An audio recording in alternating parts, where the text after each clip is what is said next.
Hello everyone, कैसे हैं आप लोग। सो आई होप सब अच्छे होंगे। मेरा नाम है अजय और आज की क्लास में हम लोग communicable and non communicable diseases को कंप्लीट करने वाले हैं। इसी में आप पढ़ोगे वायरस से होने वाली बीमारियां, बैक्टीरिया से होने वाली बीमारियां, फंगस से क्या होता है और कौन सी नॉन कम्युनिकेबल कौन सी कम्युनिकेबल होती है। ये सब कुछ आज की क्लास में पढ़ेंगे। सो इसको पढ़ने के बाद कोई भी क्वेश्चन अगर आपका बीमारियों के रिलेटेड आता है तो आई होप कि उसको आप बहुत इजीली बना पाओगे। अभी तक जितने भी 3-4 साल से एग्जाम हो रहे हैं जेके एसएसबी में, तो हर एग्जाम में यहाँ से क्वेश्चन कवर अप हो जाएगा आपका। तो हम बेसिक से एडवांस तक पढ़ेंगे और बिल्कुल एक बेसिक तरीके से पढ़ेंगे। जो भी बच्चे फाइनेंस एसआई की तैयारी कर रहे हैं और जब कोई भी आप जेके एसएसबी का एग्जाम देना चाहते हैं, तो जो मैं आपको science free of cost provide कर रहा हूँ प्लस पीडीएफ के साथ, तो इतना कर लेना। इससे बाहर आपका इस टॉपिक से आपको नहीं पढ़ना पड़ेगा। जो एमसीक्यूज होते हैं उसको प्रैक्टिस करनी है बस। तो बहुत इजी तरीके से हम लोग समझाने की कोशिश कर रहे हैं बेसिक से एडवांस तक। ये सारे हमारे पेड लेक्चर हैं जो आपको फ्री ऑफ कॉस्ट यूट्यूब पे प्रोवाइड कर। बस आपका इतना सा फीस है कि आपको चैनल को सब्सक्राइब करना है और अपने दोस्तों के साथ शेयर करना है। और क्लास अगर अच्छी लगे तो कमेंट भी करिए। आप कमेंट करोगे तो हमें थोड़ा सा मोटिवेशन मिलता रहता है। सो चलिए क्लास को स्टार्ट करते हैं। Let's get started. तो वेरी फर्स्ट ऑफ ऑल आप मुझे बताइए डिजीजेस से आप क्या समझते हैं। What is diseases. तो ये वर्ड से ही आपको आंसर मिल जाएगा। यहाँ पे देखिए ये क्या दिख रहा है। ये दिख रहा है आपको ईज। कोई भी चीज़ इजी, इजी मतलब कंफर्ट। आप कंफर्ट में हो इसको बोलते हैं इजी हो, है ना। और डिस लग गया मतलब उल्टा हो गया, इसको बोलते हैं डिसकम्फर्ट। जब आप पूरी तरह से फिजिकली एंड मेंटली कंफर्टेबल नहीं होते हो, इसको आप बोलते हो कोई ना कोई कारण है आपको डिजीजेस हुई है। आप जब भी अनकंफर्टेबल फील करते हो, even mentally as well as physically दोनों तरीके से बीमारी होती है, उसको बोलते हैं डिजीजेस। जब आप अनकंफर्टेबल फील करते हो, ठीक है। और आपकी डिजीज कितनी प्रकार की होती है, सबसे पहले हम ये लिखते हैं, फिर हम बात करेंगे सिलेबस में क्या है और हमें क्या क्या पढ़ना है। ठीक है, मैंने बोला हम लोग डिजीज़ को 4 पार्ट में बांटते हैं। सबसे पहले आती है आपकी इन्फेक्शियस। इन्फेक्शियस, ठीक है। फिर आप पढ़ोगे नॉन इन्फेक्शियस। देन आप पढ़ोगे जेनेटिक्स, जो कि आपके सिलेबस में नहीं है। Then last one is sex linked, जो आपकी सेक्सुअल के रिलेटेड होती है, जैसे आपके पेरेंट्स से आती हैं वैसे वाली, ठीक है। जैसे आपके किन्नर हो गए, किन्नर वगैरह होते हैं आपको, जो ट्रांसजेंडर होते हैं, वो कौन सी है, वो सेक्स लिंक्ड डिजीजेस है। जेनेटिक्स कौन कौन सी होती है, जैसे आपको कलर ब्लाइंडनेस हो गया, ये आपके पेरेंट्स से आती है। कलर ब्लाइंडनेस मतलब जब आपको कलरों में डिफरेंस पता नहीं चलता, रेड कलर ग्रीन कलर इन दोनों में आपको डिफरेंस पता नहीं चलता, उसको बोलते हैं कलर ब्लाइंडनेस। अब नॉन इन्फेक्शियस और इन्फेक्शियस में क्या फ़र्क है। जैसे नॉन इन्फेक्शियस ऐसी डिजीज़ है जो पर्सन टू पर्सन नहीं फैलती, जैसे फॉर एग्जांपल डायबिटीज़। जैसे आप और क्या बोल सकते हो, हार्ट अटैक हो गया, मान लीजिए आपको, सॉरी आपको नहीं, हार्ट अटैक की जो आपकी डिजीज़ होती है, ये भी आपकी नॉन इन्फेक्शियस है। इन्फेक्शियस में तो बहुत सारी डिजीज़ आती हैं, जैसे फिलहाल के लिए आपने पढ़ा होगा कोविड-19, ठीक है, कोविड-19। तो ये हम 4 प्रकार की डिजीज़ को मेनली पढ़ते हैं, बट आपके सिलेबस के पॉइंट ऑफ व्यू से सिर्फ और सिर्फ इन्फेक्शियस और नॉन इन्फेक्शियस है। इसी को बोला जाता है कम्युनिकेबल डिजीजेस, इसको बोला जाता है नॉन कम्युनिकेबल डिजीजेस। तो इसको हम बहुत डिटेल में, और जितने भी एग्जाम में क्वेश्चन आए हुए हैं वो सारे पॉइंट मैं आपको बताने वाला हूँ एक एक करके। So let's get started with the first type, that is called infectious diseases. So मैं एक बार नेक्स्ट स्लाइड ले लेता हूँ। चलिए सबसे पहले हम डिस्कस करने वाले हैं इन्फेक्शियस डिजीजेस के बारे में। चलिए लिख लीजिए आप इन्फेक्शियस, या आप बोल सकते हो कम्युनिकेबल, यही तो आपका टॉपिक है ना, कम्युनिकेबल डिजीजेस। और इसी को एक और नाम से जाना जाता है, that is called contagious. Contagious, ठीक है, कॉन्टेजियस डिजीजेस। तो ये है हमारी सिलेबस का टॉपिक, एक नॉन कम्युनिकेबल है, ठीक है। तो इसमें सबसे पहले इसकी पहचान क्या होती है सर, दोनों में डिफरेंस क्या होता है। तो चलिए हम एक एक करके पॉइंट पढ़ते हैं कि इसकी पहचान क्या होती है। हम इसको बोल सकते हैं, ये क्या होता है,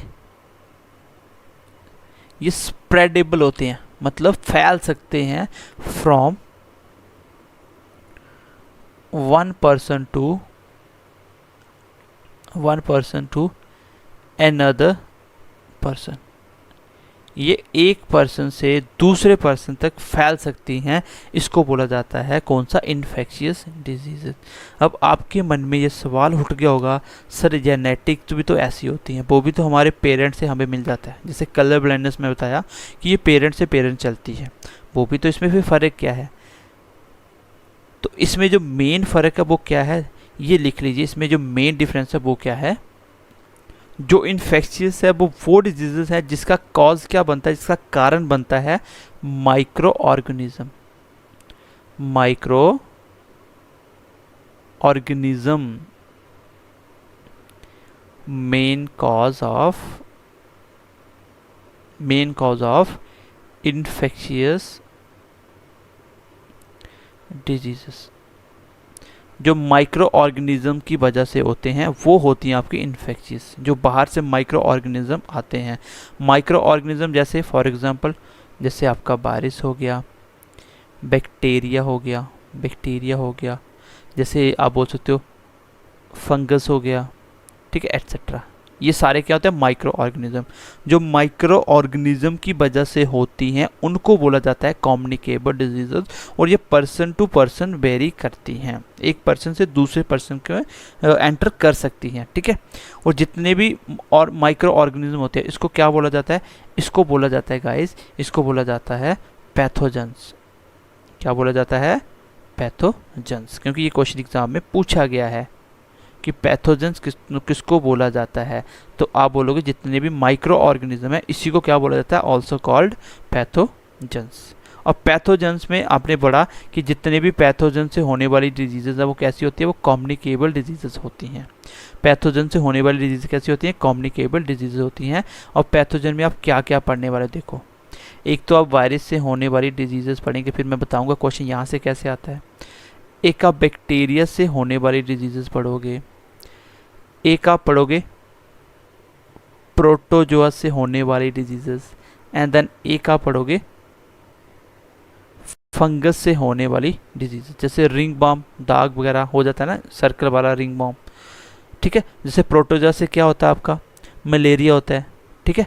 तो ऐसे हम लोग एक एक करके हर एक बीमारी के बारे में पढ़ेंगे, जो भी इसमें मेन बीमारियां आती हैं जिससे एग्जाम में बार बार क्वेश्चन पूछे जाते हैं।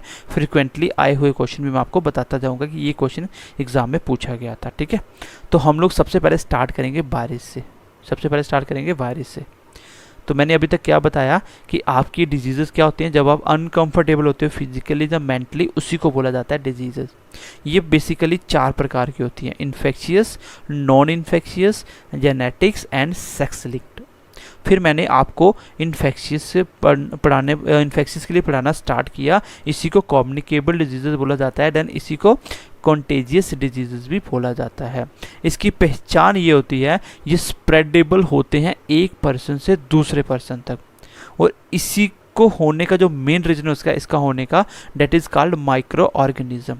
Micro organism is main cause of communicable diseases. अब सर माइक्रो ऑर्गेनिज्म क्या होते हैं, जितने भी वायरस, बैक्टीरियस, फंगस, जो भी प्रोटोजोआ वगैरह सारे क्या हैं, ये माइक्रो ऑर्गेनिज्म है, इसी को बोला जाता है पैथोजेंस। पैथोजन से होने वाली डिजीजेस को कम्युनिकेबल डिजीजेस कहा जाता है। और पैथोजन में कौन कौन आता है, वायरस आता है, बैक्टीरिया आता है, प्रोटोजोआ आता है एंड फंगस आता है। सो गाइस चलिए अब हम स्टार्ट करते हैं वायरस के साथ, ठीक है। अब हम स्टार्ट करेंगे वायरस के साथ। तो पहले हम वायरस के बारे में पढ़ेंगे, ठीक है, वायरस क्या होता है, इसकी क्या क्या पहचान होती है, फिर हम उसके होने वाली डिजीजेस के बारे में पढ़ेंगे, ठीक है।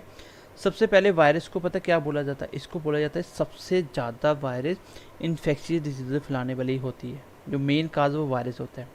आप ऐसे बोल सकते हो, it is the most infectious pathogens. जो आपके पैथोजेंस में जो सबसे ज़्यादा इन्फेक्शियस या कम्युनिकेबल होता है वो क्या होता है, वायरस होता है। और आपको ही पता है कि जैसे आपका कोल्ड हो जाता है वो भी तो वायरस है, तो ये कितनी जल्दी स्प्रेड हो जाता है। तो मतलब कम्युनिकेबल डिजीजेज सबसे ज़्यादा फैलाने के लिए जो रिस्पॉन्सिबल है वो कौन है, डेट इज़ वायरस। ठीक है।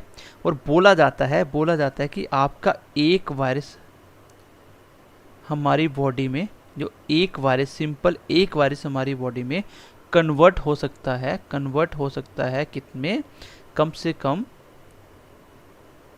1 लाख तक, और एक ही घंटे में। अब आप सोच सकते हो कि 1 घंटे में ये अपने आप को लाख टाइम्स कर लेता है, 1 लाख टाइम्स। एक वायरस 1 लाख वायरस बन जाते हैं आपकी 1 घंटे के अंदर आपकी बॉडी के अंदर। और सबसे जो इम्पोर्टेंट और सबसे जो डाउटफुल क्वेश्चन होता है उसमें ये होता है कि सर वायरस लिविंग होता है कि नॉन लिविंग होता है। बताइए, वायरस लिविंग होता है कि नॉन लिविंग होता है? तो इसका आंसर क्या होगा, ये बेसिकली दोनों होता है, ये लिविंग भी होता है, नॉन लिविंग भी होता है। ठीक है।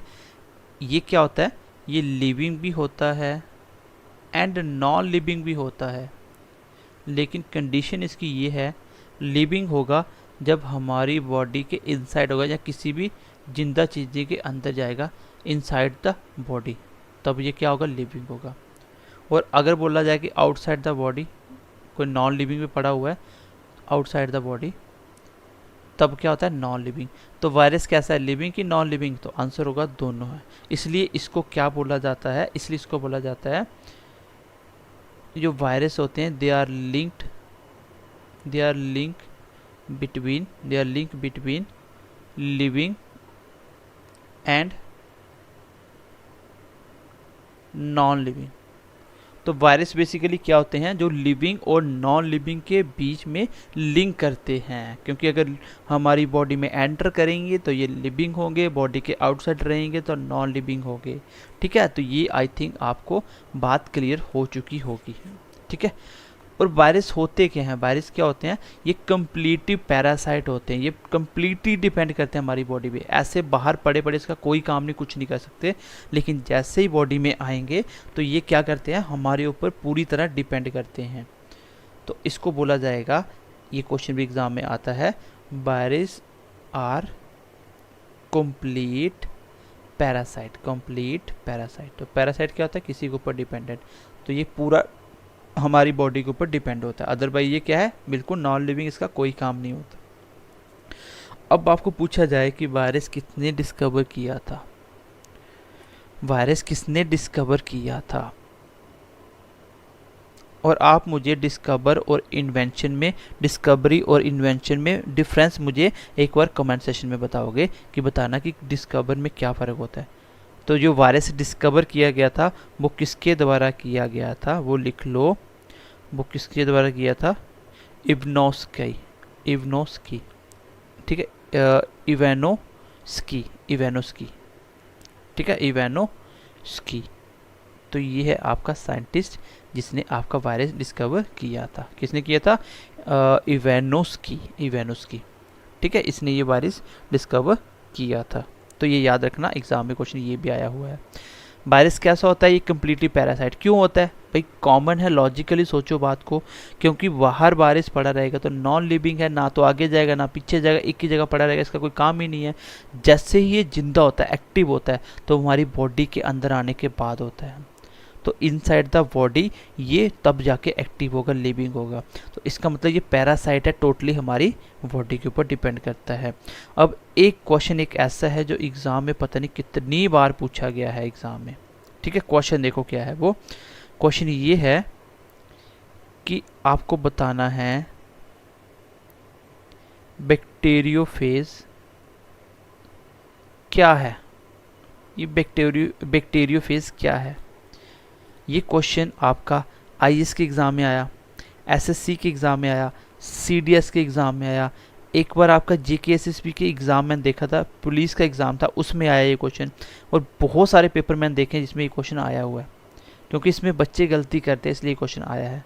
बैक्टीरियोफेज क्या होता है, इसका आंसर है ये एक तरह का वायरस होता है, ये वायरस होता है आपका बैक्टीरियोफेज। बच्चे देखते हैं नाम लगा है बैक्टीरिया तो आंसर लगा देते हैं बैक्टीरिया, इतना एग्जामिनर पागल नहीं होता।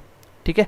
और यहाँ भी वर्ड आएगा क्या, फेज, यहाँ भी वर्ड आएगा फेज, इसका मतलब होगा वायरस। तो अब तो पता चल जाएगा ना, यहाँ भी वर्ड फेज आएगा, इसका मतलब होगा वायरस, इसका मतलब होगा वायरस। अब आप नॉर्मल, एक मैं एक छोटी सी एग्जांपल देता हूँ आपकी नॉलेज के लिए।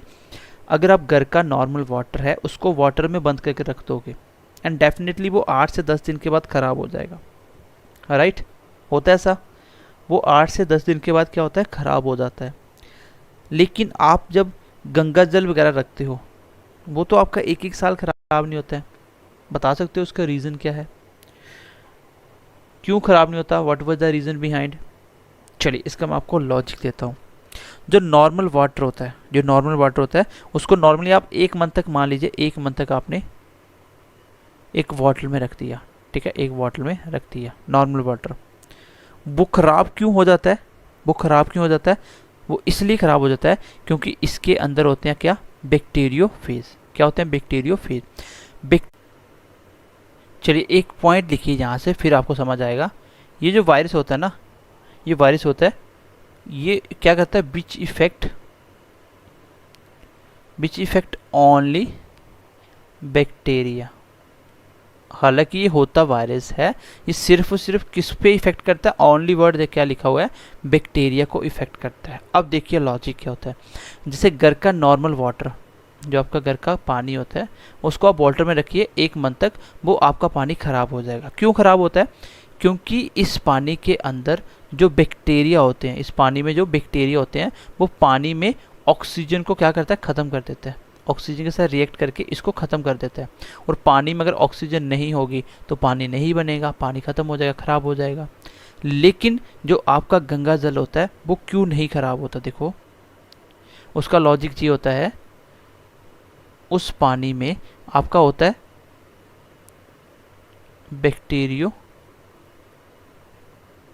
बैक्टीरियोफेज।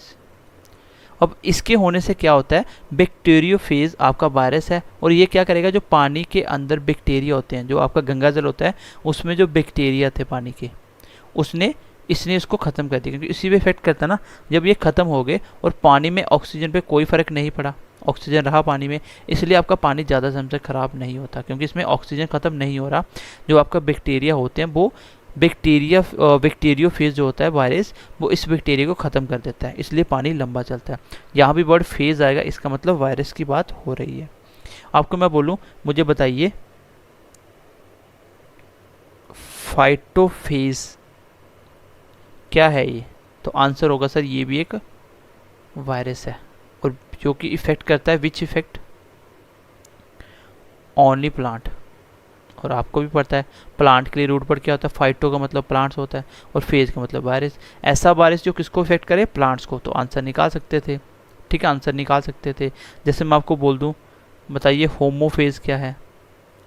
होमो का मतलब ह्यूमन और फेज का मतलब वायरस, जो किसको इफेक्ट करे, which affect only human, only human. जैसे एच आई वी वायरस, वो आपकी सिर्फ ह्यूमन में होता है ये, ठीक है। तो HIV के बारे में हम पढ़ेंगे, वायरस की रीज़न हम पढ़ेंगे। बाकी ये मैंने आपको मोटा मोटा एक रफली आइडिया दिया। बट आपको वायरस में क्वेश्चन पता क्या आता है, मोस्टली आपको क्वेश्चन आते हैं कि ये वाला वायरस नाम दे देगा, ये वाला वायरस मुझे बताइए कौन से आपके बॉडी ऑर्गन को इफ़ेक्ट करेगा। मतलब वायरस आपको बता देगा, बोलेगा आपके कौन से बॉडी पार्ट को ये इफेक्ट करता है, ब्रेन पे, हार्ट पे, ये वायरस किस पे अटैक करता है, ठीक है। जैसे कोरोना वायरस किस पे अटैक करता था, आपके रेस्पिरेटरी सिस्टम पे, पता भी आपको लंग्स को डैमेज करता था, ठीक है। और इससे होने डिजीज़ जो इससे होती हैं उसका कॉज क्या है, ये बार डिजीज़ होने का कॉज क्या है। 2 क्वेश्चन पूछता है कि ये कौन से आर्गन को इफेक्ट करेगा और इस बीमारी के होने वाला कॉज क्या है, ठीक है। ये 2 क्वेश्चन यहाँ से पूछे जाते हैं, यही मेन यहाँ पे ये होता है। लेकिन कॉज जो होता है ना, मेन कारण किससे होता है, जो नाम पूछेगा वो बैक्टीरिया में होगा। लेकिन वायरस में जो ज़्यादातर क्वेश्चन आते हैं वो पूछता है कौन से आर्गन को इफेक्ट करता है, ठीक है। तो आई होप थोड़ा सा आइडिया मिला होगा होने वाली बीमारी। पहले हम वायरस के बारे में पढ़ेंगे। देखो हम पढ़ेंगे एग्ज़ाम के पॉइंट ऑफ व्यू से, और ये एक ऐसा चैप्टर है यहाँ से अगर मैं वायरस की बात करूँ तो कम से कम इस वायरस चैप्टर से ही आपकी हज़ारों बीमारियाँ होंगी। तो 1000 बीमारी तो पढ़ नहीं सकते हम। तो हमें पढ़ना सिर्फ इम्पोर्टेंट, और वो भी जो क्वेश्चन एग्जाम में पूछे गए हैं और जो पूछे जा सकते हैं वो सारी चीज़ें इंपॉर्टेंट पढ़ेंगे। चलिए, वायरस में आपको क्वेश्चन जो पूछा जाता है वो ये होता है, एक तो जो भी आपकी डिजीज़ होती है वो कौन से बॉडी पार्ट को, कौन से बॉडी ऑर्गन को इफ़ेक्ट करती है, एक तो आपको ये चीज़ याद रखनी इसमें। दूसरी चीज़, बीमारी वो किससे होती है, और मेन इसमें आपको वायरस के नाम याद नहीं रखने हैं, एक दो क्वेश्चन को छोड़ के कौन से वायरस से वो होती है वो याद नहीं रखने, आपको सिर्फ रखनी है कि ये बीमारी किस बॉडी ऑर्गन को इफेक्ट करेगी। ये केस बता रहा हूँ वायरस का। बैक्टीरिया में आपको बैक्टीरिया के नाम याद रखने पड़ेंगे। तो इसमें जो क्वेश्चन पूछा जाता है वो ये होता है कि इससे आपकी बॉडी का कौन सा पार्ट इफेक्ट होता है, कौन सा ऑर्गन है आपकी बॉडी का जो इफेक्ट होता है। ठीक है, तो दूसरी चीज़, और तीसरा हमें कुछ इसके वायरस वगैरह नहीं पढ़ना, दो ही चीज़ें पढ़नी है, एक ऑर्गन कौन सा इफेक्ट होता है, दूसरा होने वाली बीमारी के नाम। तो सबसे पहले नंबर पे लिख लेते हैं हम लोग, लिखते ये एक एक। सबसे पहले लिख लीजिए रेबीज। आपका रेबीज, तो ये वायरस कहाँ मिलता है, ये कैसे होता है, ये बेसिकली जब आपको वाइट कर लेता है, जैसे मान लीजिए कोई वाइट ऑफ डॉग या कोई कैट, मंकी एट्सेट्रा, मतलब ये जो एनिमल्स जब आपको काट लेते हैं, जब ये पागल हो जाते हैं, आपको भी पता है कुत्ता जब पागल हो जाता है तो उसके अंदर कौन सा वायरस पाया जाता है, रेबीज। जब ये इंसान को काटते हैं तो इंसान के अंदर वो वायरस चला जाता है, और उससे होता क्या है, जिस भी एनिमल ने आपको काटा होगा, डॉग ने, कैट ने या मंकी, किसी ने भी, आपका बिहेव भी उसी जैसा हो जाएगा, आपका बिहेव भी वैसा ही हो जाएगा। मतलब इसमें क्या होता है, आपका बिहेव भी उसी तरह हो जाएगा जिसने आपको काटा। अगर डॉग ने काटा है तो आपका बिहेव भी डॉग जैसा हो जाएगा। अब मैंने बोला कि आपको याद रखना है कि आपके कौन से बॉडी पार्ट को इफेक्ट करता है। इट इफेक्ट, ठीक है, इट इफेक्ट। आपको पता है कि आपका बिहेव चेंज हो जाएगा, तो सबका कंट्रोल किसके पास होता है, किसके पास होता है, तो ये हमारे ब्रेन को इफेक्ट करेगा एंड नर्वस सिस्टम को। इस डिजीज में क्या होता है, रेबीज में आपके बॉडी का कौन सा पार्ट डैमेज होता है, कौन से पार्ट को इफेक्ट करता है, ये ब्रेन को या आपके नर्वस सिस्टम, दोनों एक ही चीज़ है। ठीक है, नर्वस सिस्टम से ही आपका ब्रेन बनता है। तो ब्रेन और नर्वस सिस्टम जो भी आपके होते हैं, इन सबको क्या करता है, ये इफेक्ट पहुंचाता है जब आपका रेबीज वायरस आपकी बॉडी में एंटर करता है। ठीक है, इसी बीमारी से आपको पता होगा, जब कोई पागल कुत्ता काट लेता है या कुत्ता जब पागल हो जाता है, वो पानी से डरता है। वो क्या होता है, वो पानी से डरता है, पानी के पास नहीं जाएगा। अगर किसी इंसान को काट ले, वो इंसान को भी पानी से डर लगेगा, और उस बीमारी को बोला जाता है हाइड्रोफोबिया। क्या बोला जाता है, हाइड्रोफोबिया। फोबिया का मतलब होता है डर, फोबिया का मतलब होता है डर, और हाइड्रो का मतलब क्या आता है, जहाँ पे पानी आएगा। हाइड्रो का मतलब जहाँ पानी आएगा, फोबिया मतलब डर। तो पानी से डरने वाली बीमारी, ये किसकी वजह से होती है, ये आपकी वायरस से वजह से होती है। इसी बीमारी का नाम होता है रेबीज। क्या होता है, रेबीज, और इसी को बोला जाता है हाइड्रोफोबिया। ये था आपकी पहली होने वाली डिजीज़ जो कि वायरस से होती है। आपको याद रखना है कि रेबीज किससे होती है, सर ये वायरस से होती है। किससे होती है, वायरस से होती है।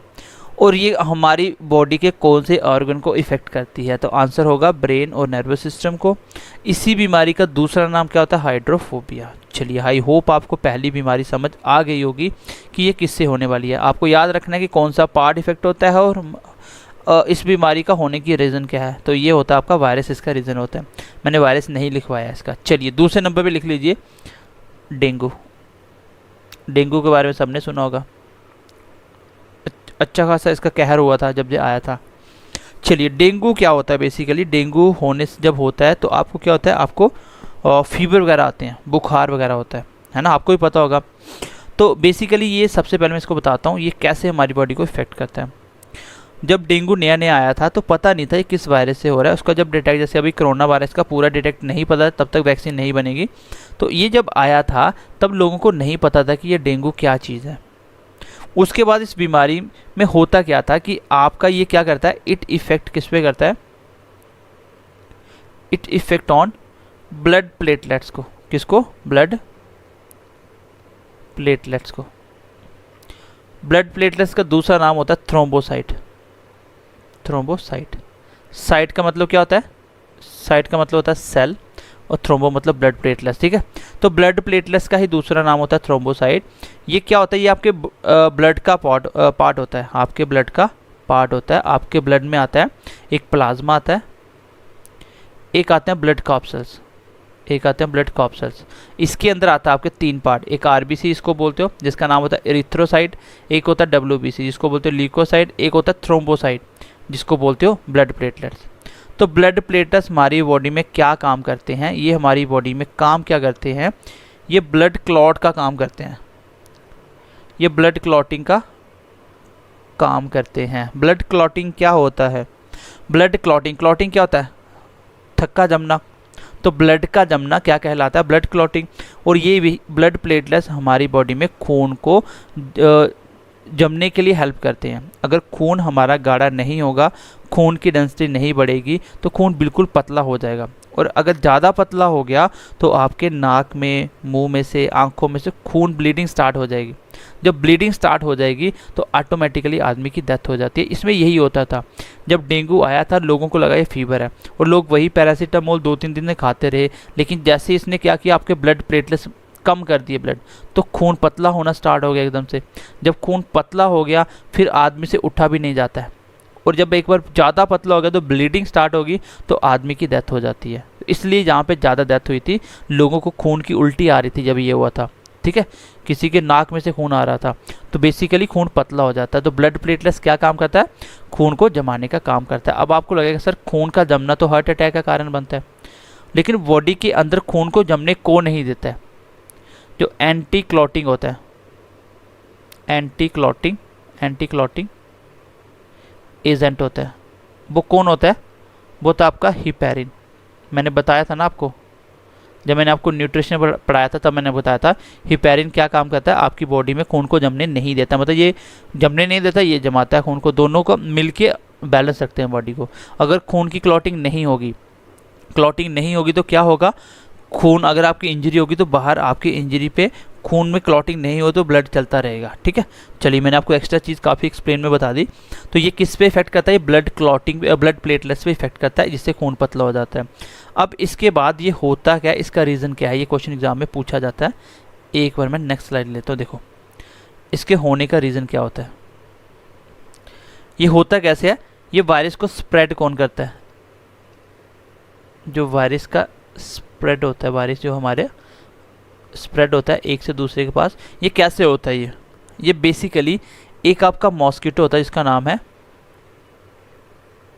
Aedes mosquito. तो ये एक आपका मच्छर होता है जो इस वायरस को लेके उठता है, इस वायरस को वो लेके उठता है। जब ये इस वायरस को लेके उठता है तो क्या करता है, जब आपको ये काटता है तो आपकी बॉडी में इंजेक्ट कर देता है आपका वो वाला वायरस, और वो वायरस आपकी बॉडी में आते ही आपको क्या कर देगा? डेंगू आ जाएगा। उससे क्या हो जाएगा? डेंगू हो जाएगा। बेसिकली इसकी एक खासियत ये होती है, खासियत क्या ही बोले, ये 1 मीटर से ज़्यादा नहीं उड़ सकता, 1 मीटर से अबव ये नहीं उड़ सकता, ठीक है। 1 मीटर तक हाइट में ये उड़ता है। और इसका जो बॉडी स्ट्रक्चर होता है, इट्स बॉडी स्ट्रक्चर, क्योंकि एग्जाम में क्वेश्चन पूछे इसलिए मैं आपको एक्सप्लेन कर रही चीज़ें। लाइक अ टाइगर, इसका जो बॉडी का स्ट्रक्चर होता है, ठीक है, यूट्यूब पे सर्च करके देखना एडिस मॉस्किटो, उसका स्ट्रक्चर होगा वो कैसा होगा? टाइगर की तरह होता है, उसमें लाइनें बनी होती है पूरी टाइगर की तरह। इसलिए इस वायरस को एक नाम से और जाना जाता है, टाइगर मॉस्किटो। ये क्वेश्चन एग्जाम में आया हुआ है कि टाइगर मॉस्किटो से काटने से कौन सी बीमारी होती है? तो आंसर है आपका डेंगू, आंसर आपका डेंगू। तो एडिस, ज़्यादातर क्वेश्चन तो ये आया हुआ है, एडिस मॉस्किटो पूछेगा कि डेंगू वायरस को कौन लेके उठता है, तो कौन होता है वो? Aedes mosquito. मतलब इसको स्प्रेड कौन करता है? Aedes mosquito. ये 1 मीटर से ज़्यादा नहीं उड़ सकता, इसका स्ट्रक्चर टाइगर की तरह होता है, इसलिए इसको टाइगर मॉस्किटो भी बोला जाता है। एंड आई होप यहाँ तक आपको क्लियर हो गया होगा। अब हम थोड़ा सा आगे बढ़ते हैं नेक्स्ट पॉइंट की तरफ। नेक्स्ट इसी के साथ आप याद रखोगे, इसी के साथ साथ डेंगू का एक और भाई होता है, डेंगू का ब्रदर एक और होता है जिसको बोलते हैं चिकनगुनिया। चिकनगुनिया। चिकनगुनिया सेम बीमारी होती है लगभग। इसमें आपको एक ही बात याद रखनी है कि इसको फैलाने वाला भी कौन होता है, एडिस मॉस्किटो या टाइगर मॉस्किटो। तो एडिस मॉस्किटो आपकी एक बीमारी और स्प्रेड करता है जिसका नाम है चिकनगुनिया, जिसका नाम है चिकनगुनिया।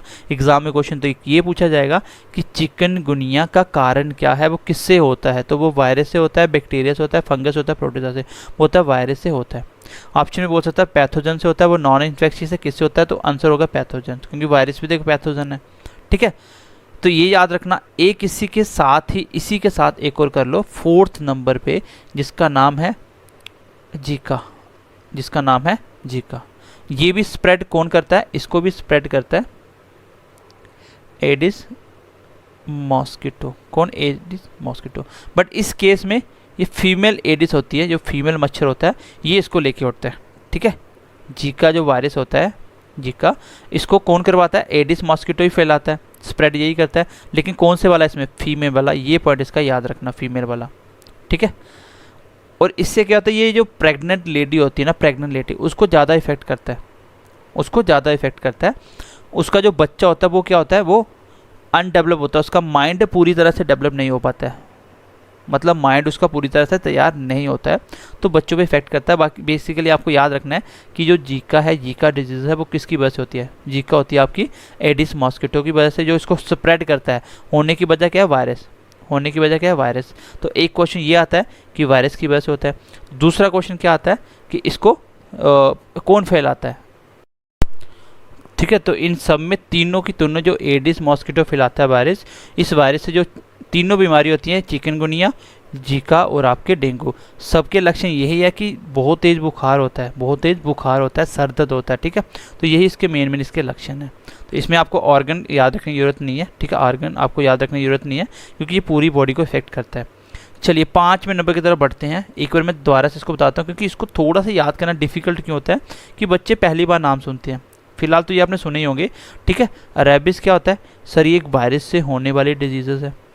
ये कैसे होती है, जब कोई पागल डॉग, कैट या मंकी एटसेट्रा कोई भी आपको क्या करे, बाइट कर ले, उससे ये फैल जाता है। ये भी वायरस आपकी बॉडी में आता है तो आपको भी क्या होता है, इसमें एक डिजीज होती है, इसको बोलते हैं रेबिस। इसमें क्या होता है, आदमी का ब्रेन और नर्वस सिस्टम इफेक्ट होता है, जिससे आदमी भी वैसा ही बिहेव करता है जिसने उसको काटा है। इसी का दूसरा नाम होता है हाइड्रोफोबिया। फिर मैंने बताया डेंगू के बारे में, डेंगू को मैंने एक्सप्लेन किया, और मैंने जब आपको विटामिन के पढ़ाया था तब भी मैंने बताया था ब्लड क्लॉटिंग क्या होता है। ठीक है, उसके बाद हम बात करेंगे इसी से होने वाला दूसरा इसका भाई है, उसका नाम है चिकनगुनिया। ये भी एडिस मॉस्किटो से होता है, और जीका भी एडिस मॉस्किटो, लेकिन फीमेल वाला, उसमें मेल फीमेल दोनों, इसमें फीमेल वाला। ठीक है, चलिए एक और इसके बारे में लिख लीजिए, जीका के बारे में एक बात और लिख लीजिए, ये एक एसटीडी डिजीज़ है, एसटीडी। तो एसटीडी का मतलब होता है सेक्चुअली ट्रांसमिटेड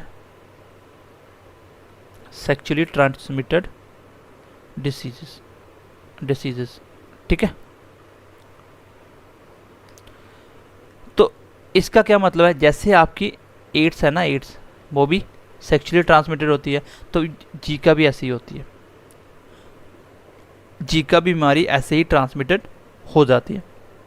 ठीक है, अगर किसी को ये बीमारी है, उसके साथ कोई सेक्सुअल रिलेशनशिप में आता है, तो उसको भी ये बीमारी हो जाएगी। ठीक है, इसका मतलब ये एसटीडी डिजीज़ है। ये एक बार आईएएस में क्वेश्चन पूछा गया था, आईएएस के एग्जाम में क्वेश्चन आया था कि जीका क्या है। एक ऑप्शन दिया था कि Zika is spread by Aedes mosquito, एक दूसरा ऑप्शन था ये एक एसटीडी डिजीज़ है, तो तीसरा था बोथ, और चौथा था नन। तो इसका बोथ आंसर था। ठीक है, ये दोनों इसके आंसर थे। चलिए नेक्स्ट के बारे में लिख लीजिए, नेक्स्ट बढ़ते हैं हम लोग। 5वें नंबर पर लिख लीजिए एड्स। एड्स भी किससे होती है आपकी, एड्स भी आपकी वायरस से होने वाली डिजीज़ है। चलिए मैं लिख देता हूँ एक बार, एड्स लिख लीजिए आप, एड्स। ठीक है, एड्स। पहली बात तो एड्स का आपको फुल फॉर्म याद रखना है। फुल फॉर्म क्या होता है, फुल फॉर्म होता है एक्वायर्ड अमीनो डेफिशिएंसी डिजीज़। ठीक है, तो ये है आपका एड्स की फुल फॉर्म। पहली बात तो ये याद रखनी है आपको। दूसरा, ये किसके कारण होता है, कौन से वायरस के कारण होता है, ये होती तो वायरस की डिजीज है, लेकिन कौन से, इसका ये भी याद रखना, ये HIV वायरस, ठीक है, जिसको बोला जाता है ह्यूमन इम्यून, लिख लो डिजीज लिखना बीच में, तो डिसीजेस वायरस, या इतना लिख लो खाली, ये भी चल जाएगा, ठीक है। तो ये एक वायरस है, HIV एक वायरस है। HIV से ही आपकी एड्स होती है। HIV एड्स दोनों अलग अलग चीज़ें हैं, अभी आपको मैं बताने वाला हूँ, ठीक है। बेसिकली HIV में थोड़ा सा एक्सप्लेन कर देता हूँ ये होता क्या है, इसका इफेक्ट क्या होता है। देखो इफेक्ट किसको करता है, बहुत बार एग्जाम में क्वेश्चन आया हुआ है, इफेक्ट किसको करता है। ये आप सबको पता होगा कि HIV जब एड्स होता है, जिसको HIV से एड्स होता है, इसलिए जब HIV से जब एड्स होता है, तो एड्स में आपको भी पता सबसे पहले क्या होता है, आदमी का इम्यून सिस्टम बहुत वीक हो जाता है। कोई भी बीमारी से आदमी की डेथ हो सकती है, क्योंकि आपकी इम्यून सिस्टम इतना वीक है कि वो कोई भी एंटीबॉडी नहीं बनाएगी, जिससे आप किसी भी बाहर से कुछ भी आ रहा है वायरस वगैरह, उससे फाइट नहीं कर पाती आपकी बॉडी, जिसकी वजह से आदमी की डेथ हो जाती है। तो पहली बात तो ये इफेक्ट किसको करता है, इट इफेक्ट WBC, किसको करता है, WBC।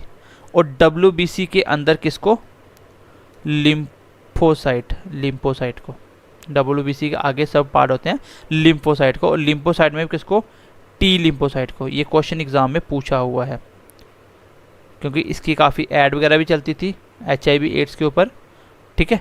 तो ये थोड़ी बहुत आपको नॉलेज भी होगी। तो आपको पूछा जाएगा जो HIV वायरस होते हैं या एड्स में आपकी बॉडी का कौन सा ऑर्गन इफेक्ट होता है, तो आंसर होगा WBC। अच्छा, आपको पता होना चाहिए कि WBC क्या काम करते हैं हमारी बॉडी में, ये इन्फेक्शन से लड़ने का काम करते हैं। और आपको पता है आपका इन्फेक्शन से लड़ने की क्षमता खत्म हो जाती है, इट मीन्स ये किसको, इसी को इफेक्ट कर देता है, WBC को। WBC के अंदर किसको, लिम्फोसाइट को, कौन से वाले को, T लिम्फोसाइट को, किसको, T लिम्फोसाइट को। और मैंने आपको बता दिया कि ये कैसी डिजीज़ है, एक STD है, ये भी आपकी सेक्सुअल ट्रांसमिटेड डिजीज़ है। और कैसे कैसे हो सकती है, और आपको हो सकता है ब्लड ट्रांसमिशन से, कोई इन्फेक्टेड पर्सन का ब्लड आपने दूसरे को दे दिया, ठीक है, उससे हो सकती है। और किससे हो सकती है, आपने मान लीजिए सेम इंजेक्शन यूज़ कर लिया, एक ही इंजेक्शन दोनों को लगा दिया इन्फेक्टेड, या बोल सकता है आपका कोई भी शेविंग ब्लेड यूज़ कर लिया आपने, किसी इन्फेक्टेड बंदे को वो ब्लेड लगा, कट लगा, और उसके ऊपर वो उसका ब्लड लग गया, और वही अगर आपको लगा आपकी बॉडी में वो अंदर चला गया कहीं से कट लग के, तो आप भी इन्फेक्टेड हो जाओगे। तो ये तो सबको पता है, तो टीवी में काफ़ी ऐड चलती थी। फिलहाल मैंने बताया कि HIV से होने वाली बीमारी वो है एड्स। HIV अभी तक ऐसे बोला जाता है कि ये सिर्फ ह्यूमन में पाया जाता है, ये सिर्फ ऐसे बोला जाता है, ठीक है। और इसका इफेक्ट किस पे होता है, ये सीधा सीधा आपके WBC पे अटैक करते हैं, WBC पे अटैक करते हैं, जिससे WBC काम ही यही होता है इन्फेक्शन से लड़ने का, और इन्फेक्शन से लड़ने का काम खत्म हो जाएगा, जिससे आपको HIV एड्स हो जाएगा, ठीक है। अब ये कैसा वायरस है ये भी आप देख लो, ये भी क्वेश्चन एग्जाम में आया हुआ है। जो HIV कैसा वायरस है, जो HIV है कैसा वायरस है, ये एक रीट्रो वायरस है। कैसा है, रीट्रो वायरस। अब रीट्रो वायरस क्या होता है, रीट्रो वायरस क्या होता है, रीट्रो वायरस की एक खासियत होती है, ये क्या होती है, जैसे आपका कोरोना वायरस है ना, वो भी एक रीट्रो वायरस है। ये क्या करता है, ये बेसिकली ये आपका टाइम टू टाइम अपना जो स्ट्रक्चर होता है वो चेंज करता रहता है। अभी आपने सुना भी होगा ना कि कोरोना वायरस जो भी है, उसका कोरोना जो वायरस है वो अपना शेप चेंज कर रहा है, जिससे साइंटिस्ट आसानी से इसका स्ट्रक्चर पता नहीं कर पाते, जिससे वैक्सीन बनने में काफ़ी टाइम लग जाता है। आपको भी पता है कि HIV एड्स के अभी तक वैक्सीन नहीं बनी है, क्यों, क्योंकि इसका जो वायरस का जो स्ट्रक्चर है वो टाइम टू टाइम चेंज होता रहता है, एक स्ट्रक्चर रखता ही नहीं है। तो इसका मतलब कि इसको डिटेक्ट करना काफ़ी मुश्किल होता है, ठीक है। तो ये किससे बनता है, बेसिकली ये एक RNA वायरस है। कौन सा, ये RNA, ना कि DNA, ये RNA वायरस है। और कौन सा, रीट्रो वायरस। आपको इतना ही याद रखना है कि HIV कैसा वायरस है, एक रीट्रो वायरस है। रीट्रो वायरस क्या होता है, जो टाइम टू टाइम आपका स्ट्रक्चर चेंज करता रहता है। अच्छा, मैं आपको एक छोटी सी बात पूछता हूँ, मुझे बताइए कि HIV पॉजिटिव होना या एड्स होना दोनों एक ही चीज़ें हैं। HIV पॉजिटिव होना या एड्स होना क्या दोनों एक ही चीज़ें हैं? तो ये दोनों की दोनों डिफरेंट है। क्यों डिफरेंट है, देखो किसी की बॉडी में HIV चला गया, वायरस चला गया, तो अगर वो टेस्ट करोगे पॉजिटिव आया, तो HIV पॉजिटिव आया, इसका मतलब ये नहीं कि उसको एड्स हो गया। इसका मतलब ये नहीं कि उसको एड्स हो गया। जब ये वायरस 3-4 साल तक आपकी बॉडी में बैठा रहता है, तब बाद में जाके जब ये एक्टिव होता है, फिर जो आपके इम्यून सिस्टम को इफ़ेक्ट कर देता है, जिससे आप कोई भी बीमारी से नहीं लड़ पाते हो, उस कंडीशन को एड्स बोला गया है, उस कंडीशन को एड्स बोला गया है। तो दोनों एक बातें नहीं है, दोनों अलग अलग बातें हैं, ठीक है, दोनों अलग अलग बातें हैं। अब HIV को टेस्ट करने के लिए एक फेमस टेस्ट आता है, ठीक है, जो एड्स का टेस्ट होता है, एड्स का जो टेस्ट होता है उसको बोलते हैं एलिसा या एलिजा, ठीक है, एलिजा, एलिजा कर लेना, ठीक है, एलिजा, ELISA, ठीक है, एलिजा टेस्ट होता है एक, इससे आपकी एड्स को चेक किया जाता है, ठीक है। जो आप कोई भी इन्फेक्टेड पर्सन इसको डाउट होता है कि एड्स का, वो ये वाला टेस्ट करवाता है। इसकी फुल फॉर्म क्या होती है? इसकी फुल फॉर्म होती है एंजाइम लिंक्ड इम्यूनो सॉर्बेंट एसे, ASSA, ठीक है, ये इसकी फुल फॉर्म होती है। तो HIV एड्स के बारे में मैंने आपको काफ़ी चीज़ें बता दी। मैंने क्या क्या बताया आपको? सबसे पहले बताया कि HIV एड्स क्या है, एक वायरस से होने वाली डिजीज़ है, जो कि उनसे वायरस से होती है HIV से, इसलिए इसका नाम भी HIV एड्स बोलते हैं लोग इसको एक साथ। ये हमारी बॉडी में WBC को इफेक्ट करता है। WBC ऑप्शन में नहीं आएगा तो लिम्फोसाइट आएगा, लिम्फोसाइट नहीं आया तो T लिम्फोसाइट आएगा, ये याद रखना। उसके बाद ये एक STD डिजीज़ है। उसके बाद मैंने बताया कैसे कैसे ट्रांसमिट होती है, ये आपको पता है वैसे भी। देन मैंने आपको क्या बताया? देन मैंने आपको बताया ये एक रिट्रो वायरस है, रिट्रो वायरस है। HIV वायरस कैसा है? एक रिट्रो वायरस है जो टाइम टू टाइम अपनी स्ट्रक्चर्स चेंज करता रहता है, ठीक है, जो टाइम टू टाइम अपना स्ट्रक्चर चेंज करता रहता है। इसके बाद मैंने बताया इसके लिए टेस्ट कौन सा होता है, इसके लिए टेस्ट होता है एलिजा नाम का एक टेस्ट होता है जिसे चेक करते हैं। चलिए नेक्स्ट लिख लीजिए, एक दो डिजीज और करते हैं फिर नेक्स्ट क्लास में करेंगे। नेक्स्ट आप लिख लीजिए, नेक्स्ट लिख लीजिए आप, अरे यार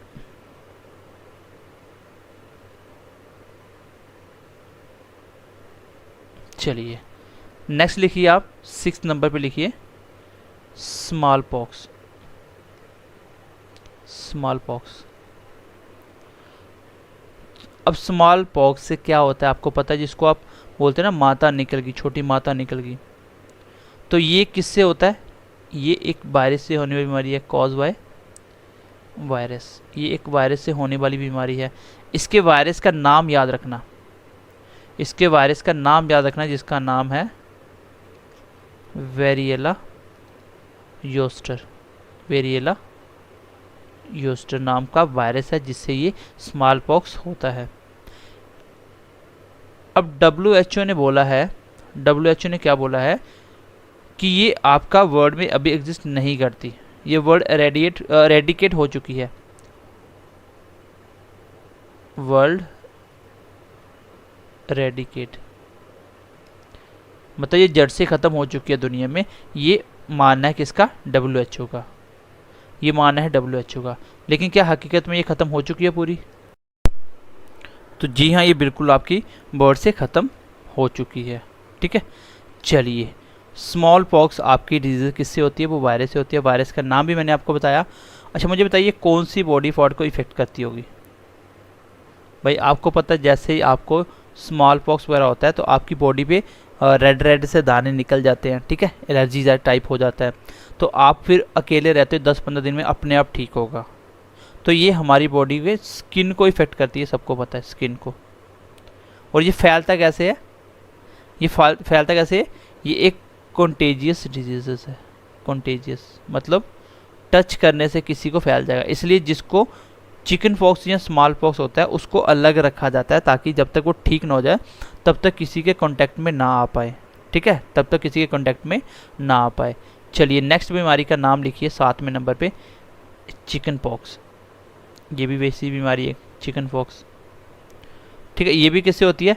ये भी वायरस से होती है, लेकिन इस वायरस का नाम भी आपको याद रखना, कौन सा? वेरिसिला, वेरिसिला जोस्टर। दोनों जोस्टर है लेकिन दोनों में थोड़ा सा डिफरेंस है, यहाँ पे वेरिएला था और यहाँ पे वेरिसिला, वेरिसिला जोस्टर, ठीक है। ये भी इफेक्ट किसको करेगी? स्किन को करती है, ये तो आपको पता भी है बीमारी के बारे में, ठीक है। लेकिन ये स्प्रेड कैसे होती है? स्प्रेड वैसे ही जैसे ये हुई थी, कॉन्टेजियस डिजीज़ है आपकी। और बोला जाता है कि चिकन पॉक्स जो है chicken pox generally once in life appeared in our body. ये लाइफ में एक ही बार अपीयर्ड होता है हमारी बॉडी में, मतलब ऐसे इन जनरली बोला जाता है कि ये एक ही बार होता है बस लाइफ में, ठीक है, एक ही बार होता है। जो पोलियो होता है, पोलियो, ये क्वेश्चन बहुत बार एग्जाम में है। लोगों को लगता है यार पोलियो भी वायरस से होता है। आपकी बॉडी में जब पोलियो हो जाता है किसी को, तो वो वायरस की वजह से ही होता है। आपकी बॉडी में वायरस आ चुका होता है, उसी की वजह से होता है। ये क्या करता है, सबसे पहले तो आपको याद रखना है, ये एक वायरस से होने वाली डिसीजेस है, एक वायरस से होने वाली। और दूसरी बात है, ये इफेक्ट किसको करता है, ये हमारी बॉडी में इफेक्ट किस चीज़ को करता है, कौन से ऑर्गन को करता है। तो डेफिनेटली आपका ब्रेन काम नहीं करता, एंड आपके मसल्स तो डेफिनेटली नहीं करते हैं, क्योंकि मसल से क्या होता है, आपको पैरालाइज जैसा हो जाती है कंडीशन, और आपका दिमाग भी कम हो जाता है इस कंडीशन में, ठीक है, आपका दिमाग भी कम हो जाता है। क्या ये वर्ल्ड एरेडिकेशन हो चुका है इसका, क्या दुनिया से ख़त्म हो चुकी है? तो बिल्कुल भी नहीं हुई, अभी भी वो स्टिल अभी है, ठीक है, कुछ कुछ कंट्री में अभी भी है, ये वर्ल्ड एरेडिकेट नहीं हुई है। अच्छा, पोलियो फैलता कैसे है? देखो, बहुत लोगों को ये मिथ होता है कि पोलियो वायरस से होता है, क्या किसी को पता ही नहीं है। तो पोलियो वायरस से होने वाला ही डिजीज़ है, और ये इफेक्ट करता है हमारे ब्रेन और मसल्स को, ब्रेन और मसल्स को। इंडिया पोलियो फ्री हो चुका है, पोलियो फ्री हो चुका है कब? 2014 में इंडिया ने अनाउंस कर दिया था कि इंडिया क्या है, पोलियो फ्री हो चुका है। इसके बाद में कोई नया केसेस नहीं आया था, लेकिन अभी भी हमारे पड़ोसी मुल्क अफ़गानिस्तान, पाकिस्तान कंट्री में ये अभी प्रेजेंट है, अभी इसके केस देखे जाते हैं। ये स्प्रेड कैसे होता है? देखो, ये भी स्प्रेड हो जाता है, पता आपको, एक बंदे को पोलियो उससे दूसरे को हो सकता है, एक बंदे से पोलियो दूसरे को, कैसे? जैसे आप बोल सकते हो ड्रॉपलेट्स, मतलब जैसे आप स्नीजिंग करते हो ना, तो उसकी जो बूंदें होती हैं, अगर वो स्नीजिंग से वो किसी और बंदे की बॉडी में इंजेक्ट कर गया, तो उसको भी ये पोलियो हो जाएगा। और कैसे हो सकता है? सॉलिड वेस्ट से हो सकता है। सॉलिड वेस्ट, मान लीजिए कोई चीज़ सॉलिड, कोई चीज़ जिसको आप खा रहे हो, या कोई भी उस पर उसका टच हुआ है, अगर वो चीज़ आपकी बॉडी में चलेगी तो आपको भी हो जाएगा। तो ऐसा नहीं कि पोलियो जिसको हो गया उसके साथ वाले को नहीं होता, ये फैल सकता है पोलियो। फैलने के इसके कारण ये होते हैं कि यहाँ ड्रॉपलेट से फैलेगा, या सॉलिड वेस्टेज वगैरह किसी से उसके कॉन्टैक्ट में आकर दूसरे ने इसको यूज़ कर लिया और उसकी बॉडी में चला गया किसी तरह से, तो भी ये हो सकता है। तो पोलियो बेसिकली किससे होने वाली बीमारी है? ये आपकी वायरस से होने वाली बीमारी है, याद रखना इसको। ये ब्रेन और मसल्स में इफेक्ट होते हैं। इंडिया 2014 में पोलियो फ्री हो चुका है। और स्प्रेड कैसे होता है? ये ड्रॉपलेट्स और सॉलिड वेस्ट से। बाकी मैं एक दो वायरस और बताता हूँ, फिर मैं आपको खाली नाम बताता हूँ, कि नाम याद रखने की ये वायरस से होने वाले बीमारियाँ हैं, ठीक है। चलिए आगे लिखिए 9th नंबर पे, डेट इज कॉल्ड कोविड-19, और यही से क्वेश्चन आने वाला आपके एग्जाम में। कोविड-19, सबसे पहले तो कोविड-19 की फुल फॉर्म पता होना चाहिए। ये है आपका कोरोना, कोरोना, कोरोना, और BI से मतलब वायरस, और D से मतलब डिसीजेस, वायरस डिसीजेस। और 19 का मतलब इसका पहला केस 2019 में देखा गया था, ठीक है। सबसे पहले कौन सी सिटी में देखा गया था चाइना की, ये मुझे आपको कमेंट करके बताना है। तो कोरोना वायरस जो डिसीजेस है ये किससे होने वाली है? ये भी, इसका भी कारण क्या है? इसका कारण भी क्या है? वायरस ही है। ये भी एक वायरस होती है, और वायरस का नाम भी क्या है? Corona virus. Corona virus basically एक सिंगल वायरस नहीं है, ये कुछ वायरस एक साथ मिलके उन सबकी एक फैमिली को कोरोना वायरस बोला गया, कोरोना, ठीक है। और ये कैसा वायरस है ये आपको याद रखना, जैसे एड्स था, ये एक रिट्रो वायरस है। कैसा है? ये एक रिट्रो वायरस है, इसको याद रखना, ये एक रिट्रो वायरस है। ये भी अपना shape time to time change कर देता है, इसीलिए अभी तक इसका पर्टिकुलर कोई सही वैक्सीन नहीं बना जो 110% आपको रिजल्ट देगा, ऐसा नहीं बना अभी भी, ठीक है। इसमें आपको याद रखना है कि ये आपकी बॉडी के कौन से पार्ट को इफ़ेक्ट करेगा, ये आपकी बॉडी के कौन से पार्ट को इफ़ेक्ट करेगा। तो ये आई थिंक आपको पता होना भी चाहिए। इससे क्या होता है? सबसे पहले आपको पता, आपकी सांस फूलने लगती है, आपकी सांस फूलने लगती है। ये हमारी बॉडी में लंग्स को इफ़ेक्ट करता है, जिसको आप बोल सकते हो रेस्पिरेटरी सिस्टम्स, रेस्पिरेटरी सिस्टम को इफ़ेक्ट करता है, जिसमें आपके लंग्स वगैरह आ जाते हैं, ये इसको इफ़ेक्ट करता है। ठीक है, तो इससे क्या होता है, आप अच्छे से सांस नहीं ले पाते हो, आपको ऑक्सीजन सप्लाई प्रॉपर नहीं मिल पाती है। ठीक है, अब ये स्प्रेड कैसे होता है? स्प्रेड होने का सेम रीज़न है, क्योंकि ये एक आदमी से दूसरे आदमी में फैलता है। ये तो आपको भी पता चल गया, आपने प्रैक्टिकल देख लिया। जब एक बंदा दूसरे के कांटेक्ट में आता है तब भी हो सकता है। ये ड्रॉपलेट से हो सकता है, किसी ने छींक मार दी, उसके जो भी निकला मुंह में से कुछ भी, या नाक में से कुछ भी निकला, अगर वो पार्टिकल्स आपके मुंह में चले गए, ठीक है, उसमें जो ड्रॉपलेट्स है, जो पानी वगैरह कुछ भी आपके बॉडी में इंजेक्ट कर गया, तो आपको भी कोरोना वायरस हो जाएगा। ये तो आपने लाइव देखा है, इसलिए तो लॉकडाउन हुआ था, क्योंकि ये कम्युनिकेबल डिजीजेस है, ये कम्युनिकेबल है। ठीक है, चलिए थोड़ा सा आगे बढ़ते हैं, एंड आई होप आपको समझ आ गया होगा। आगे एक छोटा सा मैं आपको वायरस बता रहा हूँ, ये याद रखना, एग्जाम में क्वेश्चन पूछा जाता है। आपको बोलेगा हेपेटाइटिस वायरस आपके कौन से बॉडी पार्ट को इफेक्ट करता है। ये एक वायरस है, ये आपके कौन से बॉडी पार्ट को इफेक्ट करता है। तो वे ये बेसिकली आपके इफेक्ट करता है लीवर को। किसको? लीवर को। यहाँ भी पूरी बायो के अंदर ये हिपैट वर्ड आएगा, इसका मतलब हमेशा लीवर से होगा। जहाँ भी हिपैट वर्ड आएगा उसका मतलब क्या होगा? लीवर से होगा, ये याद रखना। ठीक है, तो ये भी एक वायरस का नाम ही याद रख लेना, इंपॉर्टेंट है थोड़ा सा। चलिए आगे बढ़ते हैं, नेक्स्ट लिख लीजिए 11th नंबर पर लिखिए, आपकी डिसीजेज होती है मम्प्स। मम्प्स क्या होती है? सुना होगा नाम आपने, मम्प्स क्या होती है? बेसिकली इसमें होता क्या, आपका पेन होता आपके lower the ears and above neck, आपके कान के जस्ट नीचे और नेक के ऊपर आपको पेन होता है, बहुत तेज पेन होता है इससे। ये होता क्या बेसिकली, ये हमारे बॉडी के कौन से पार्ट को इफेक्ट करती है, यहाँ पे आपको शायद ही नहीं पता होगा, लेकिन मैं बताता हूँ। इट इफेक्ट सलाइवरी ग्लैंड्स, जो थूक बनाने वाले ग्लैंड्स होते हैं। तो ये बेसिकली आपके टंग के नीचे लगे होते हैं, लेकिन एक ग्लैंड्स होता है जो आपके कानों के जस्ट नीचे और नेक के ऊपर होता है। ठीक है, ये बस उसी को इफेक्ट करता है। जो आपके टंग के नीचे ग्लैंड्स होते हैं, जो सलाइवरी ग्लैंड्स होते हैं, उसको इफेक्ट नहीं करता, ये उस वाले नीचे वाले को करता है, जिसपे आपको कान के नीचे पेन होता है।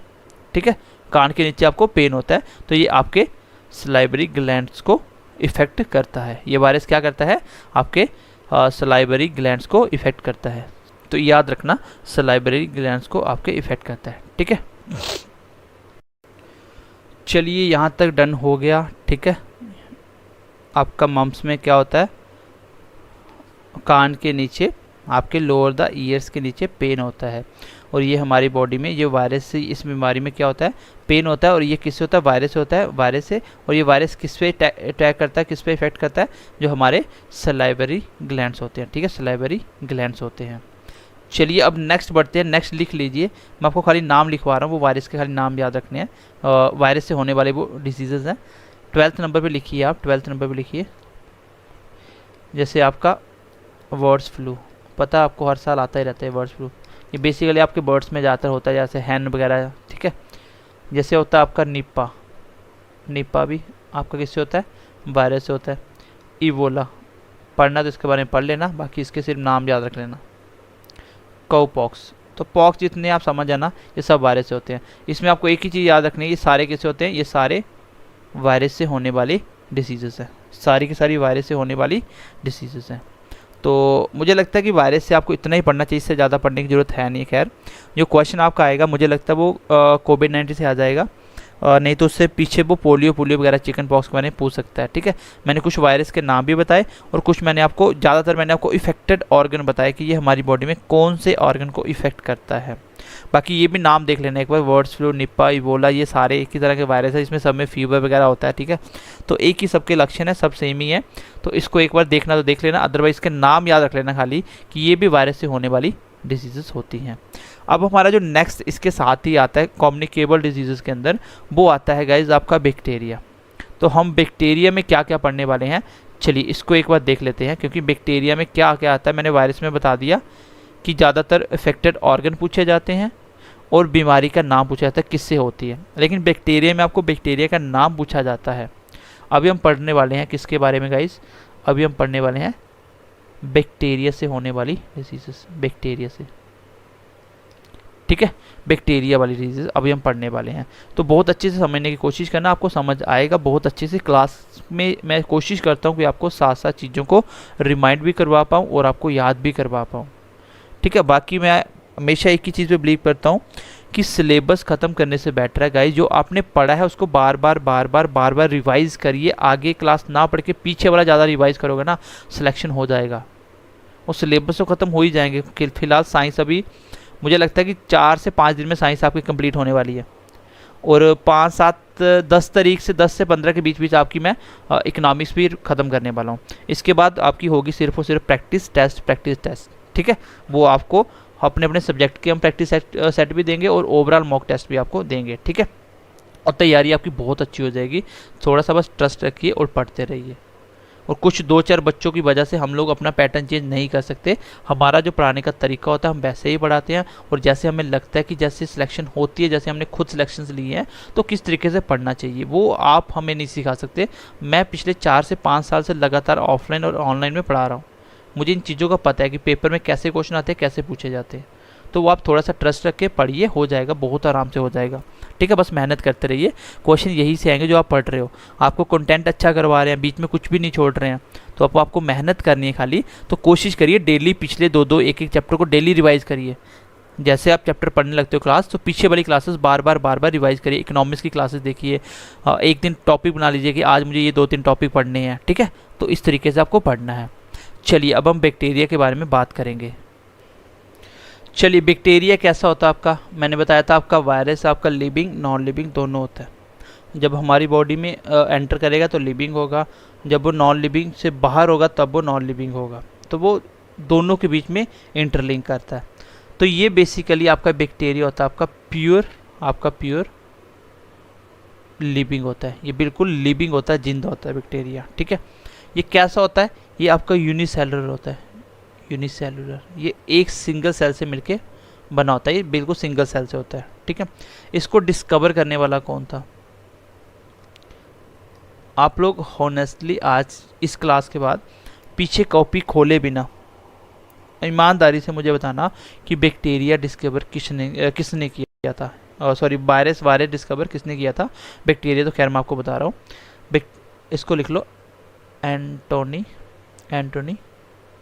वैन ल्यूनहुक, ठीक है। तो ये इसका नाम है, तो इसको थोड़ा सा देख लेना। ये इसको डिस्कवर किया था बैक्टीरिया को, ठीक है।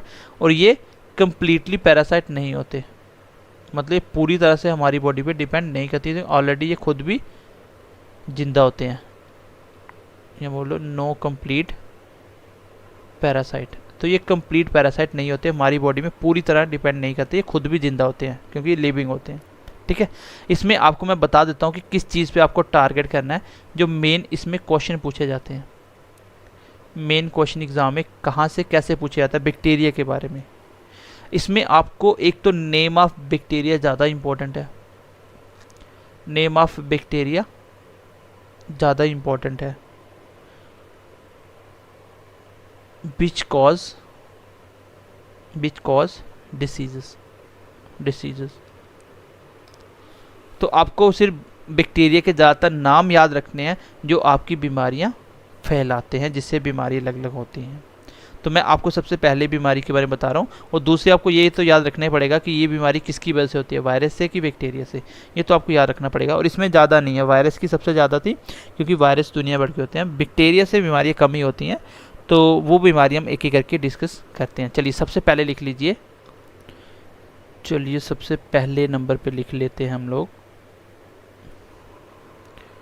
सबसे फर्स्ट नंबर पे। चलिए पहले नंबर पे हेडिंग दे लीजिए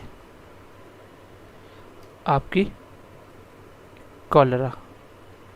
कॉलरा क्या होती है, इसके होने के कारण क्या क्या होते हैं। तो कॉलरा सबने सुना होगा, कॉलरा आप सबने सुना होगा, जिसको हैज़ा बोलते हो, हैज़ा। ठीक है, तो बेसिकली ये कौन सी बीमारी है, किसकी वजह से होती है, ये कौन से पार्ट को इफ़ेक्ट करती है, ये हम लोग पढ़ लेते हैं अभी फ़िलहाल। तो ये कैसी फैलती कैसे है, ये बेसिकली ये आपकी कंटामिनेटेड फूड और वाटर, जब आप गंदा पानी कहीं से पियोगे या खाना ख़राब खाओगे तब ये ज़्यादातर होता है। ठीक है, ये हमारी बॉडी में इफ़ेक्ट किसको करती है, और आपको भी पता है हैज़ा में क्या होता है, आपका डाइजेस्टिव सिस्टम, आपका डाइजेस्टिव सिस्टम इफ़ेक्ट होता है। ठीक है, आपका डाइजेस्टिव सिस्टम को ये इफ़ेक्ट करती है। आपको पता होना चाहिए कॉलरा, कॉलरा होने वाली किसी, ये बैक्टीरिया से होने वाली बीमारी है, बहुत इंपॉर्टेंट है, याद रखना, ये बैक्टीरिया से होता है। किससे होता है, ये बैक्टीरिया से होता है। बैक्टीरिया का नाम लिखवा रहा हूँ, मैंने बोला था इंपॉर्टेंट क्या है इसका नाम, इंपॉर्टेंट क्या है इसका नाम, कौन सा बैक्टीरिया, बैक्टीरिया को नाम बता रहा हूँ, लिख लीजिए, विब्रियो कोलरा या कॉलरी। ठीक है, विब्रियो कॉलरी। अब आप ये मत सोचना कि सर कॉलरी वर्ड मिल गया तो पता चल गया कॉलरा वाला वायरस है, वो एग्ज़ाम में इसको लगा के इसके साथ इनको चेंज करता जाएगा, ये सब में लगा देगा, तो फिर कौन सा ऑप्शन मार्क करोगे। तो ध्यान रखना, आपको ये वर्ड याद रखना है, विब्रियो कॉलरी। ठीक है, विब्रियो कॉलरी, तो ये वर्ड आपको याद रखना है। याद रखने का एक तरीका भी थोड़ा सा मैं ट्रिक बताता हूँ, फनी सा ट्रिक है, खुद बनाया था मैंने, ऐसे दिमाग में आ गया था। ठीक है, ऐसे याद रख लो, ऐसे याद रख लो कि मान लीजिए ऐसे विब्रियो को याद रख लो बीबी से, बीबी से बाइब से, मतलब बीबी मिली, वह कॉलर खड़े करके घूम रहा था, बीबी मिली और कॉलर खड़े करके घूम रहा था, तो विब्रियो से कॉलरा होता है। तो ये थोड़ा सा ट्रिक है, आप ऐसे याद कर लो, नहीं तो अपनी मर्जी से इसको याद कर लो जैसे मर्जी, लेकिन याद तो करना पड़ेगा। It is a water, it is a water borne diseases, इसको बोला जाता है, ये पानी से स्टार्ट होने वाली, ज़्यादातर ये पानी से फैलती है, गंदे पानी से, ये गंदे पानी से फैलती है। तो कॉलरा सबसे पहले याद रखना, ये बैक्टीरिया से होने वाली एक बीमारी है और फैलती है ज़्यादातर ये कंटामिनेटेड फूड या वाटर से। ये इफेक्ट करती है हमारे डाइजेस्टिव सिस्टम को। पता होना चाहिए कॉलरा में क्या होता है, हैज़ा वगैरह में क्या होता है, लूज मोशन वगैरह हो जाते हैं, तो ये डाइजेस्टिव सिस्टम को ही इफेक्ट करती है। मैंने बोला सबसे इंपॉर्टेंट इसका आपको बैक्टीरिया का नाम याद रखने पड़ेंगे, ये कौन से बैक्टीरिया से होता है, विब्रियो कॉलरा कॉलरी। तो विब्रियो मतलब बीबी मिलते ही कॉलर खड़े करके घूम रहा है, तो ऐसे याद रख लो। It is a water borne disease, इसको वाटर बॉर्न डिजीज भी बोला जाता है, जो पानी में ज़्यादातर पानी से पैदा होती हैं। ठीक है, चलिए दूसरे नंबर पे लिख लीजिए, नेक्स्ट बढ़ते हैं आगे, नेक्स्ट लिखिए, दूसरे नंबर पे लिखिए, सेकंड नंबर पे लिखिए आप लोग लेप्रोसी। लेप्रोसी सुना होगा कभी नाम, लेप्रोसी। ठीक है, लेप्रोसी क्या होती है आपकी, ये बीमारी इसको बोलते हैं सड़ाने वाली बीमारी, मतलब ये बॉडी को ना सड़ाने का काम करती है, बॉडी को स्पॉइल कर देती है धीरे धीरे, पहले बाहर के पार्ट को, फिर अंदर के ऑर्गन को, फिर धीरे धीरे आपको नर्वस सिस्टम को भी। ठीक है, इसमें होता क्या है, आपकी बॉडी सड़ने लगती है, बॉडी सड़ने लगती है, तो इसको अपने हिसाब से आप लिख लेना, लेकिन मैं आपको बैक्टीरिया का नाम बता रहा हूँ, ये कौन से बैक्टीरिया की वजह से होती है। ये होती है आपकी Mycobacterium, Mycobacterium leprae, leprae, Mycobacterium leprae. यहाँ पे देखो बैक्टीरियम से बैक्टीरिया वर्ड आ गया, ये बैक्टीरिया से होती है, माइकोबैक्टीरियम एक बैक्टीरिया है, दूसरा क्या है लेप्री वर्ड भी आ गया, तो लेप्रोसी हो गया। तो ऐसे याद कर सकते हो, ये बैक्टीरिया से होने वाली बीमारी है जिसका बैक्टीरिया का नाम है माइकोबैक्टीरियम लेप्री। तो आई होप इसको आप याद कर पाओगे, इंपॉर्टेंट है। ये काम क्या करती है, ये हमारी बॉडी को सड़ाने का काम करती है, ये बॉडी से सड़ने लगती है धीरे धीरे। ठीक है, इसको ये भी बोला जाता है, ये कौन सा बैक्टीरिया है, ये बॉडी को जो सड़ाने वाला, वो उस बैक्टीरिया को बोला जाता है। इसको सबसे पहले जो आदमी के ऊपर ऑब्जर्व किया गया था, first observed in the body of Hansen's, ये एक पर्सन का नाम है। सबसे पहले इसकी बॉडी पे देखा गया, सो इसके बाद ही इस बीमारी का एक नाम और दे दिया गया। So it is called Hansen's diseases. चलिए, इस बीमारी का दूसरा नाम है हैंसन्स डिजीजेस। क्यों? क्योंकि पहली बार इसकी बॉडी पे इसको डिटेक्ट किया गया, पहली बार इस बंदे के नाम पे ये बीमारी हुई थी इसको, और इसका नाम भी दूसरा क्या दे दिया गया? Hansen's diseases. ठीक है, देखिए बीमारी होने से फेमस हो गया बंदा, अभी तक हम नाम पढ़ रहे हैं। और लेप्रोसी क्या होता है? लेप्रोसी सर एक डिजीज होती है जिससे आपकी बॉडी क्या होती है? गलने लगती है, सड़ने लगती है। ये एक बैक्टीरिया से होने वाली बीमारी है और इस बैक्टीरिया का नाम है माइकोबैक्टीरियम लेप्रे। Mycobacterium leprae. ठीक है, तो चलिए मैं क्लास को ख़त्म कर रहा हूँ, नेक्स्ट क्लास में मिलते हैं। आप इसको बहुत अच्छे से पढ़िएगा, मैं इसलिए ये ज़्यादा नहीं करवाता हूँ क्योंकि इसमें आप बोर हो जाओगे। इस बीमारी को जब एक दो बार नहीं पढ़ोगे तब तक याद नहीं होगी। मैं कोशिश करता हूँ कि आपको चीज़ें याद करवा पाऊँ। मैं अभी तक जो पढ़ाया मैं फिर से एक बार रिवाइज़ कर देता हूँ। ये था आपका लास्ट तक वायरस का ख़त्म हो गया था, है ना। वायरस में आज की क्लास मैंने कहाँ से शुरू की थी? हाँ, पोलियो से स्टार्ट की थी। चलिए, तो आई थिंक पोलियो से ही की थी ना। हाँ, पोलियो से की थी। चलिए, तो मैंने पोलियो के बारे में बता दिया। ये आपका ब्रेन और मसल को इफेक्ट करती है पोलियो में। ये एक वायरस से होने वाली बीमारी है, याद रखना। इंडिया में पोलियो फ्री हो चुका है 2014 से। ये स्प्रेड कैसे होता है? ड्रॉपलेट से, सॉलिड वेस्ट से। फिर मैंने बताया कोविड-19 के बारे में। कोविड-19 एक रिट्रो वायरस है। कोविड-19 एक रिट्रो वायरस है। रिट्रो मतलब जो अपनी शेप और स्ट्रक्चर बार बार चेंज करता रहता है टाइम टू टाइम। ठीक है, तो ये बेसिकली वायरस की वजह से होता है। इस वायरस का नाम भी बताया मैंने, कोरोना। ये रिट्रो वायरस मैंने बता दिया। इसके बाद मैंने आपको बताया, देखो फिर मैंने बताया ये हमारे इफेक्ट किसको होता है? रेस्पिरेटरी सिस्टम को इफेक्ट करता है, लंग्स को। और स्प्रेड कैसे होता है ये आपको पता है, ये बहुत अच्छे से देख रहे हो। मैंने बोला यहाँ भी वर्ड HEPAT हिपैट आ जाए उसका मतलब लीवर से होगा, और बोलेगा हिपैटिट्स वायरस किसको इफेक्ट करता है? आंसर भी लीवर ही होगा। फिर मैंने आपको लास्ट में वायरस में आगे बढ़ाया मम्प्स क्या होता है आपका? जिसमें आपके सलाइवरी ग्लैंड्स जो होते हैं ये इफेक्ट होते हैं। ठीक है, आपका जो ईयर्स के नीचे ग्लैंड होता है ये इफेक्ट होता है। और ये भी मैंने कुछ आपको वायरस के नाम बताए। फिर मैंने आगे आपको स्टार्ट किया क्या? नेक्स्ट मैंने आपको बताया बैक्टीरिया के बारे में। बैक्टीरिया एक प्योर लिविंग ऑर्गेनिज्म है, ये यूनिसेलुलर है और ये डिस्कवर करने वाला कौन है? Antonie van Leeuwenhoek. और ये कंप्लीट पैरासाइट नहीं है, मतलब ये कंप्लीटली डिपेंड नहीं करता। और वायरस आपका कंप्लीटली पैरासाइट था। फिर मैंने बताया नेम ऑफ बैक्टीरिया आपको याद रखना है। स्पेशली कोई भी बीमारी किस बैक्टीरिया की वजह से हो रही है उस बैक्टीरिया का नाम याद रखना है। ये क्वेश्चन एग्जाम में पूछा जाता है, specially in case of bacteria. फिर मैंने लास्ट पे आपको इसके 2 डिजीजेस बता दिए। एक मैंने आपको क्या क्या बताया देख लीजिए आप। मैंने बताया एक कॉलरा किससे होता है? ये गंदा पानी या फूड से होता है, इफेक्ट करता है हमारे डाइजेस्टिव सिस्टम को। इस वायरस का नाम याद रखना है कि बीबी मिलते ही कॉलर खड़े हो गए। ठीक है, बिब्रियो कॉलरी। और ये इसको क्या बोला जाता है? वाटर बॉर्न डिजीज भी बोला जाता है। क्वेश्चन आता है एग्जाम में कि वाटर बॉर्न डिजीज किसको बोला जाता है? आंसर होगा कॉलरा। बहुत ही इंपॉर्टेंट है ये। ट्यूबरक्लोसिस, जिसको आप शॉर्टकट में टीबी के नाम से भी जानते हो। ठीक है, ट्यूबरक्लोसिस क्या होता है तो इसको देखते हैं एक बार। तो आपको पता है खांसी होती है और खून आने लगता है धीरे धीरे। ये किस पार्ट को इफेक्ट करता है? ये तो आपके कॉमन सेंस का क्वेश्चन है। खांसी होती है, खून आता है, तो ये बेसिकली हमारे लंग्स को डैमेज करता है, लंग्स को इफेक्ट करता है। एक तो ये हो गया। जब बैक्टीरिया थोड़ा बढ़ जाता है तो फिर ये हमारे इंटेस्टाइन को भी इफेक्ट करता है। ठीक है, स्टमक के अंदर।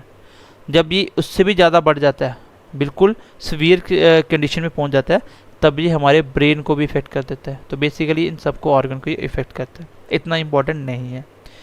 इम्पोर्टेंट इसका ये है कि ये किस वायरस से होता है, किस बैक्टीरिया से होता है। इसके बैक्टीरिया का नाम आपको याद रखना है। बैक्टीरिया कौन सा होता है? जैसे आपको पीछे वाले मैंने बताया था लेप्रोसी, कौन सा होता है? Mycobacterium leprae. इसमें क्या होता है? माइकोबैक्टीरियम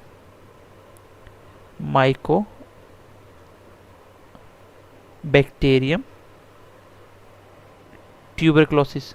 बस हो गया क्वेश्चन। ट्यूबरक्लोसिस पहले आ रहा है और कॉमन सी बात है, वो ये बार बार लिखेगा हर ऑप्शन में, लेकिन इस वर्ड को आपको ध्यान में रखना है तो आपका आंसर मिल जाएगा आपको। ठीक है, आपका आंसर आपको मिल जाएगा। और WHO का कहना है कि 2030 तक क्या हो जाएगा, टीबी फ्री हो जाएगा दुनिया। और इंडिया का मानना है कि 2025 तक ख़त्म हो जाएगा। अब होगा नहीं होगा ये तो हम खैर नहीं बता सकते, ठीक है, लेकिन ये इनके टारगेट हैं कि टीबी एरेडिकेशन हो जाएगा, टीबी पूरी तरह से ख़त्म हो जाएगा। अच्छा, स्प्रेड कैसे होता है? स्प्रेड होने का सबका एक ही कारण होता है, कैसे? ड्रॉपलेट से हो सकता है, क्योंकि पर्सन टू पर्सन तो ये फैरी करेगा ही करेगा, ठीक है। और कैसे हो सकता है? अगर मान लीजिए, मैं नेक्स्ट पेज इसी पे लिख देता हूँ, एक तो स्प्रेड होने का कारण है ड्रॉपलेट, इसका दूसरा मैं यहाँ पे लिख रहा हूँ, आप लिख लेना इसको, ब्रेस्ट फीडिंग। मान लीजिए कि मदर क्या है, वो टीबी इफेक्टेड है। अगर छोटा बेबी दूध पिएगा अपनी, जिस मॉम को टीबी इफेक्टेड हुआ है, तो उसको भी टीबी हो जाएगा बच्चों को। तो पर्सन से पर्सन वेरी करता है, ये ब्रेस्ट फीडिंग से भी होता है, ठीक है, ब्रेस्ट फीडिंग से भी होता है, प्लस आपका ड्रॉपलेट से भी फैल जाता है। तो ये था आपका कौन सा, ट्यूबरक्लोसिस। तो ट्यूबरक्लोसिस सबसे पहले आपको याद रखना है, ये डिजीज किससे होती है, ये आपकी सर बैक्टीरिया से होने वाली है। किससे होने वाली है? बैक्टीरिया से होने वाली है। इफेक्ट किसको करती है? लंग्स, इंटेस्टाइन, ब्रेन वगैरह सबको इफेक्ट करती है। सबसे मेन जो लंग्स को ही करती है इनिशियल स्टेज पे। इसका बैक्टीरिया का नाम आसान सा बैक्टीरिया, माइकोबैक्टीरियम ट्यूबरक्लोसिस। आगे ट्यूबरक्लोसिस लगा है, पीछे माइक्रोबैक्टीरियम, उसके ऊपर वाले में लेप्रोसी में लेप्री लगा ही था, माइकोबैक्टीरियम याद रखना था, ठीक है। चलिए नेक्स्ट लिखते हैं आगे, नेक्स्ट बढ़ते हैं आगे। आज हमें फंगस भी ख़त्म करना है, फिलहाल चौथी क्लास आज हमारी। चलिए नेक्स्ट लिख लीजिए, क्योंकि ये क्वेश्चन जो एग्ज़ाम में आए हैं, जो मैं आपको बता रहा हूँ ये है। ऐसे तो आपकी बहुत सारी डिजीज़ होती हैं, कब कितनी पढ़ते रहोगे। मैं आपको मैक्सिमम जिस लेवल तक आपका हो सकता है, मैंने हर एक लेवल को कवर कर लिया, जिसमें स्टेट पीसीएस भी ऑलमोस्ट निकल जाएगा आपका। चलिए, कभी सुना लॉक जॉ डिजीज़ के बारे में? लॉक हो जाती है आपका जबड़ा, पूरी तरह से मुंह बंद हो जाएगा। ये किसकी वजह से होता है? इसी को दूसरा नाम दिया जाता है बीमारी का, टेटनस। और टेटनस का इंजेक्शन भी तो लगता है ना, टेटनस का इंजेक्शन भी लगता है। इसमें क्या होता है, आपका मुंह पूरी तरह से लॉक हो जाता है, ठीक है, मुंह लॉक हो जाता है। ये बैक्टीरिया से होता है, और आदमी की 2 मिनट में डेथ हो जाती है, 2 मिनट के अंदर अंदर, ठीक है। और बैक्टीरिया का नाम तो आपको याद ही रखना पड़ेगा, इंपॉर्टेंट है ये। बैक्टीरिया का नाम क्या है? होने वाली डिजीज किसकी है? बैक्टीरिया से होती है। आपकी बॉडी में अगर बैक्टीरिया चला जाएगा तो ये आपकी बॉडी में जाके 3-4 साल तक एक्टिव नहीं होगा, उसके बाद एकदम से एक्टिव होगा, तो लॉक या इफेक्ट कर सकता है ये। अगर ये हो गया तो 2 मिनट के अंदर अंदर आदमी की डेथ हो जाती है। इसलिए आपको हर 6 मंथ में टेटनस का इंजेक्शन लगवा लेना चाहिए। इसका जो नाम लिख लीजिए, इसका नाम क्या है? मैं बैक्टीरिया का नाम लिख देता हूँ, कोलोस्ट्रीडियम, कोलोस्ट्रीडियम टेटनी, टेटेनी, टेटेनी, ठीक है, कोलोस्ट्रीडियम टेटेनी। तो ये है आपके बैक्टीरिया का नाम, जिससे आपका लॉक या डिजीज या टेटनस होता है। ये ज़्यादातर कहाँ होता है? जो आपका आयरन वगैरह होता है ना, आयरन, तो ये उसके ऊपर चिपके रहते हैं ज़्यादातर, आयरन। तो आयरन आपको लगता है जैसे लोहे से चोट लगी तो इंजेक्शन लगवा लो। क्यों बोला जाता है? इसलिए बोला जाता है ताकि गलती से वो आपका जो बैक्टीरिया वो आपकी बॉडी में ना गया हो, कोलोस्ट्रीडियम नाम का बैक्टीरिया आपकी बॉडी में ना गया हो, इसलिए बोला जाता है, ठीक है।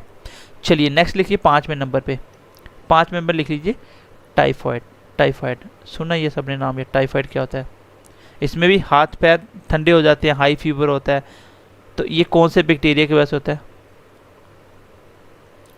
ये आपका होता है साल्मोनेला, साल्मोनेला टाइपी। और आपको पता है लास्ट बार नाम तो सेम ही है लगभग, टाइफाइड से मिलते जुलते नाम है, पीछे इसके भी नाम मिलते जुलते थे, ठीक है, टेटनस वाले में। तो नाम ये इसलिए इसको वो सेम रखता है। कभी कभी आपकी किस्मत अच्छी होगी, क्या पता यही से आंसर मिल जाए। अगर आपको ये सेम रखेगा फिर इसको चेंज करता है, ठीक है। सैल्मोनेला, सैल्मोनेला आपका बैक्टीरिया होता है, जिससे आपको क्या होता है? टाइफाइड होता है, ठीक है। नाम तो सबने सुना ही है टाइफाइड। और इसके लिए जो मेडिसिन खानी पड़ती है, लगभग आपको पता ही है कि इसका कोर्स थोड़ा सा लंबा चलता है, 21 डेज तक लगातार खानी पड़ती है, नहीं तो अदरवाइज अगर आपने एक दिन बीच में छोड़ दी फिर से होने के चांसेस हो जाते हैं। चलिए नेक्स्ट बढ़ते हैं। मैं थोड़ा सा फास्ट चल रहा हूँ, ठीक है, थोड़ा सा फास्ट चल रहा हूँ, क्योंकि ये नाम आपने सुने ही है, बस आपको बैक्टीरिया के नाम बताने थे, ठीक है। चलिए नेक्स्ट लिख लीजिए सिफिलिस, SIFILIS, ठीक है, सिफिलिस, सिफिलिस डिजीज। ये कैसा डिजीज है? ये आपका एसटीडी है। मैंने आपको एसटीडी बता ही दिया था। एक बार मुझे फुल फॉर्म इसकी कमेंट सेक्शन में बताना, इसकी फुल फॉर्म क्या होती है। ये कौन से बैक्टीरिया से होता है? बैक्टीरिया के नाम आपको याद रखने हैं। मैं आपको ज़्यादा तो बता नहीं रहा हूँ, 5-7 बता रहा हूँ। एक और करनी है तो आपके बैक्टीरिया वाली बीमारियाँ ख़त्म हो जाएंगी। ठीक है, ये कैसी एसटीडी है? ये सॉरी बता नहीं रहा हूँ मैं, इसकी फुल फॉर्म नहीं बोल रहा हूँ, आपको मुझे बतानी है। ठीक है, इसका जो वायरस होता है, ओ सॉरी बैक्टीरिया होता है, उसका नाम क्या है? लिख लो, ट्रिपेनोमा। ठीक है, ट्रिपेनोमा पैलिडियम, PALLIDIUM, पैलिडियम। तो ये बैक्टीरिया का नाम है, इसको आप याद कर लेना, ये इंपॉर्टेंट है। जैसे भी ट्रिक बना रहे हो, जैसे ही कर रहे हो, आपको इसको याद करना है। ठीक है, ये बेसिकली करता क्या है? ये इफेक्ट होता है ना, ये क्या करता है? ये प्राइवेट पार्ट होते हैं मेल और फीमेल, उनको इन्फेक्शन करता है, इन्फेक्ट करता है, इन्फेक्शन हो जाती है इसकी वजह से। ठीक है, सिफिलिस से क्या होता है? बैक्टीरिया से होने वाली बीमारी है। इससे क्या होता है? मेल या फीमेल दोनों में क्या होता है? प्राइवेट पार्ट इन्फेक्ट होते हैं ज़्यादातर। ठीक है, ये मेल और फीमेल दोनों में होता है, ये मेल फीमेल दोनों में हो सकता है। चलिए नेक्स्ट बढ़ते हैं आगे। लास्ट लिख लीजिए, फिर बैक्टीरिया वाली ख़त्म करते हैं। लास्ट लिख लीजिए, गोनेरिया। गोनेरिया, ठीक है, गोनेरिया। गोनेरिया क्या होता है? ये भी एक एसटीडी है। ठीक है, ये भी एसटीडी है। और इसका जो बैक्टीरिया का नाम है वो लिख लीजिए, निसेरिया, निसेरिया गोनारियो। तो ये तो सेम मिल ही जाता है आपको, बट इस चीज़ को याद रखना पड़ता है। ठीक है, इस चीज़ को आपको याद रखना पड़ता है। तो याद ऐसे कर लेना, नशेरिया का मतलब नशे में गुनाह कर दिया, नशे में गुनाह कर दिया, अब जेल तो होनी होनी है। अब एसटीडी कॉल करने से कोई फ़ायदा है नहीं है। ठीक है, नशे में गुनाह कर दिया, अब एसटीडी कॉल से कुछ नहीं होना। तो ऐसे याद कर सकते हो। और ये भी क्या करता है, इसका मैं नेक्स्ट पेज पे लिखवाता हूँ आपको। ये भी क्या करता है आपके नेक्स्ट पेज में, चलिए, ये भी क्या करता है? ये भी प्राइवेट पार्ट पे इफेक्ट करता है, इन्फेक्शन करता है प्राइवेट पार्ट में। किसमें? प्राइवेट पार्ट में। ये बेसिकली मेल फीमेल दोनों में होता है, लेकिन पीछे वाला मैंने आपको क्या लिखवाया था? पीछे वाला कर लेना एक बार, मैं बताता हूँ। इसके पीछे वाले में मैंने मेल फीमेल दोनों लिखा दिया ना, तो ये बेसिकली मेल में नहीं होता। ठीक है, ये सिर्फ फीमेल में होता है, ये सिर्फ फीमेल में इफेक्ट करता है। और ये आगे मैंने अभी बताया ये आपको, तो ये आपके मेल और फीमेल दोनों के प्राइवेट पार्ट को इन्फेक्शन करता है। ठीक है, इन्फेक्शन करता है। और क्या करता है ये? Effect on newborn child, newborn child को भी इफेक्ट करता है, न्यूबॉर्न चाइल्ड। ठीक है, इसमें भी क्या होता है? बच्चे का माइंड डेवलप नहीं होता है। तो ये आपकी मैंने बैक्टीरिया की 7 डिजीज़ेस बताई, और 7 में मैंने आपको बैक्टीरिया के नाम बताए। इसमें आपको जो क्वेश्चन पूछा जाता है वो बैक्टीरिया के नाम ही पूछे जाते हैं।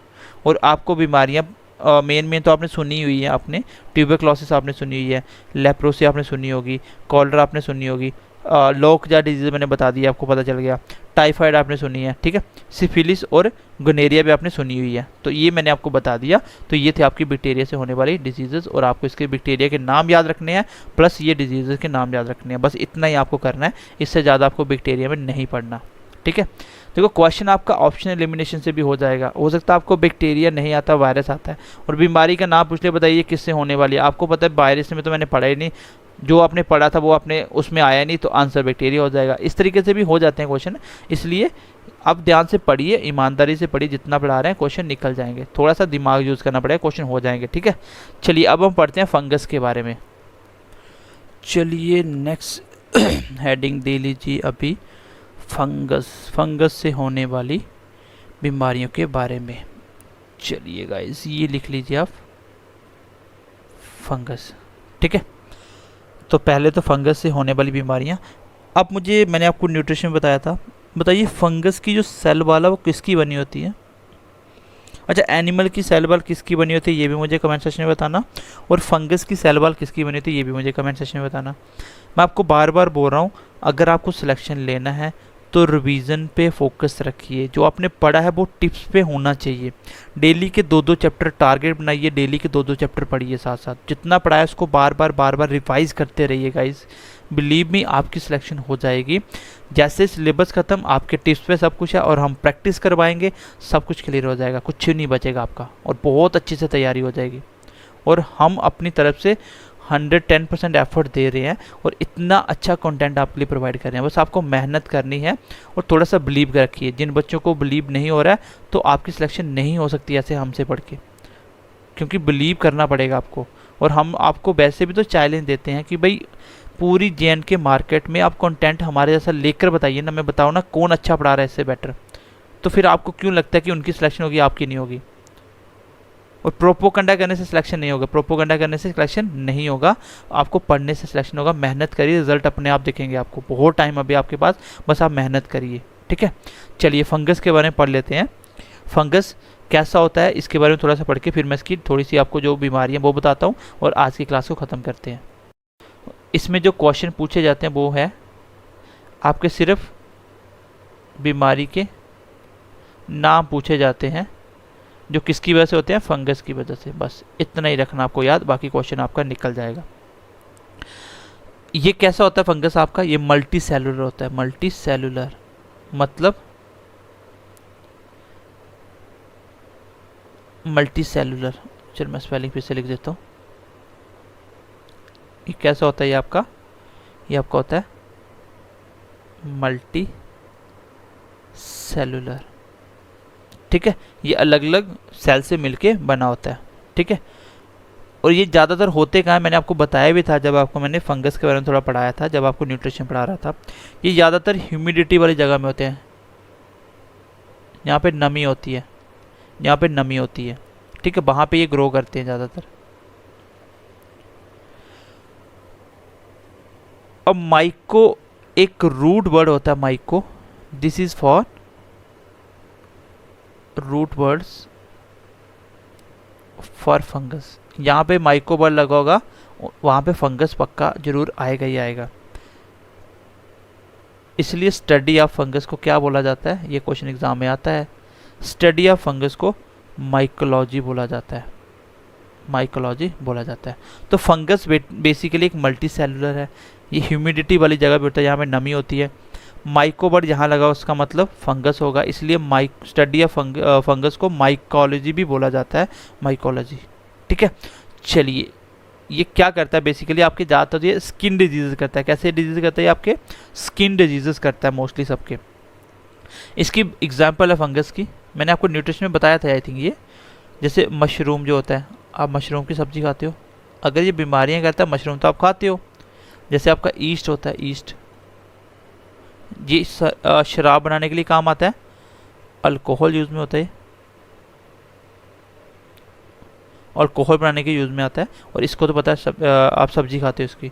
तो बेसिकली ये जो फंगस होते हैं ये आपके लिए हेल्पफुल भी होते हैं और आपके लिए हार्मफुल भी होते हैं। आपके लिए अच्छे भी होते हैं, नुकसानदायक भी होते हैं, ये आपको पता होना चाहिए, ठीक है। क्योंकि मशरूम तो आप खाते हो, अच्छे होते हैं, इससे प्रोटीन मिलते हैं आपको, और आपके लिए हार्मफुल भी होता है, ये आपको नुकसान भी पहुंचाता है ये, ठीक है। फंगस और कहाँ कहाँ यूज़ किया जाता है, ये बेसिक मैं आपको बातें बता रहा हूँ। मैं इसको थोड़ा सा फिर रिकैप भी कर दूँगा, ठीक है। मेरी कोशिश होती है कि क्लास में आपको कोशिश करता हूँ कि चीज़ें थोड़ी याद करवाऊँ, बाकी याद तो खैर आपको ही करना होता है। एक तो मैंने बता दिया कि अल्कोहल में यूज़ होता है। दूसरा ये किस में यूज़ होता है,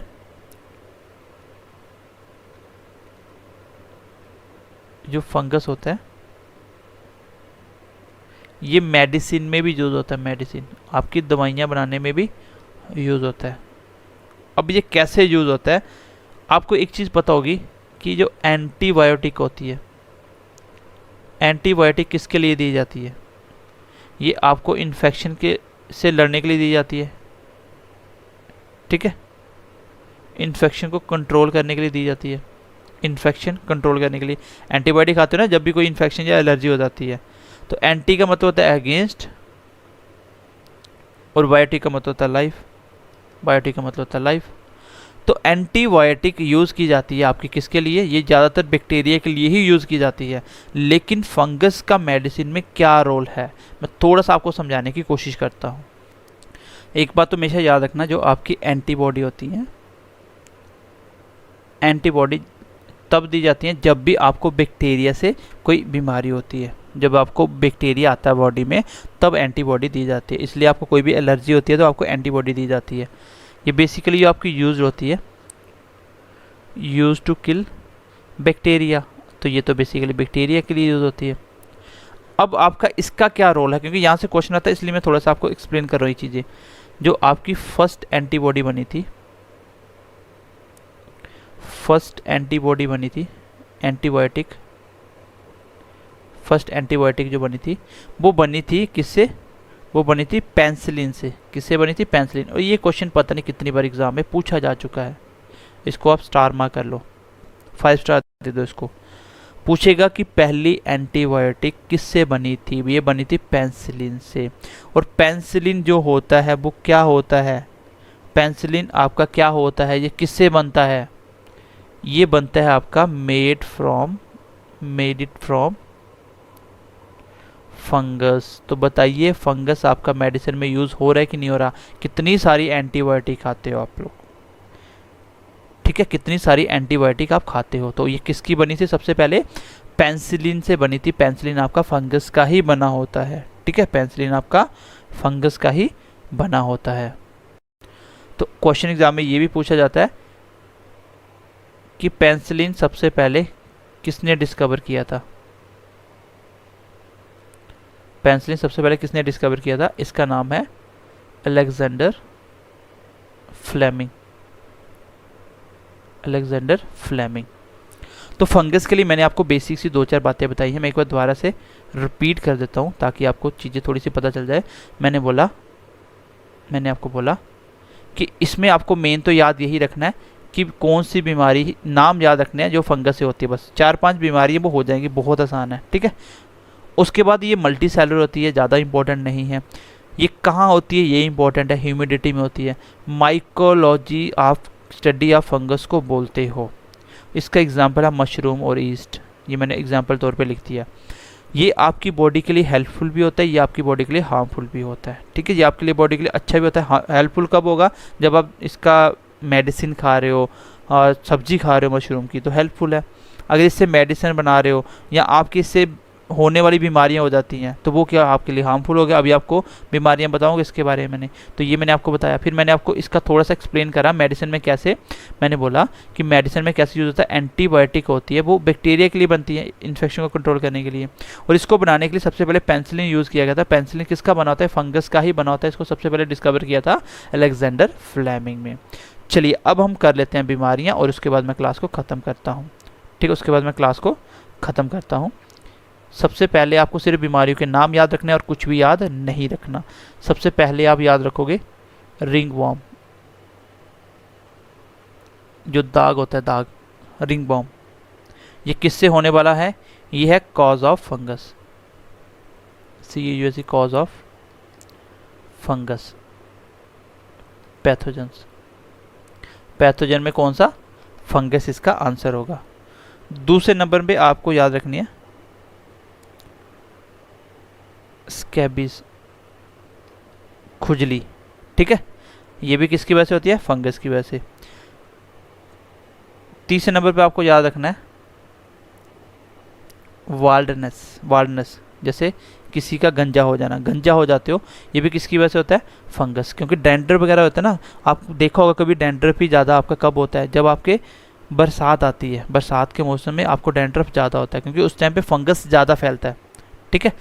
चौथे नंबर पे आपको याद रखना है कि जो डैंड्रफ होता है वो किसकी वजह से होता है, फंगस की वजह से होता है। फिर आपको याद रखना है एथलीट फुट, सुना होगा नाम कभी आपने, एथलीट फुट नहीं सुना होगा तो देखा तो जरूर होगा आपको, ठीक है।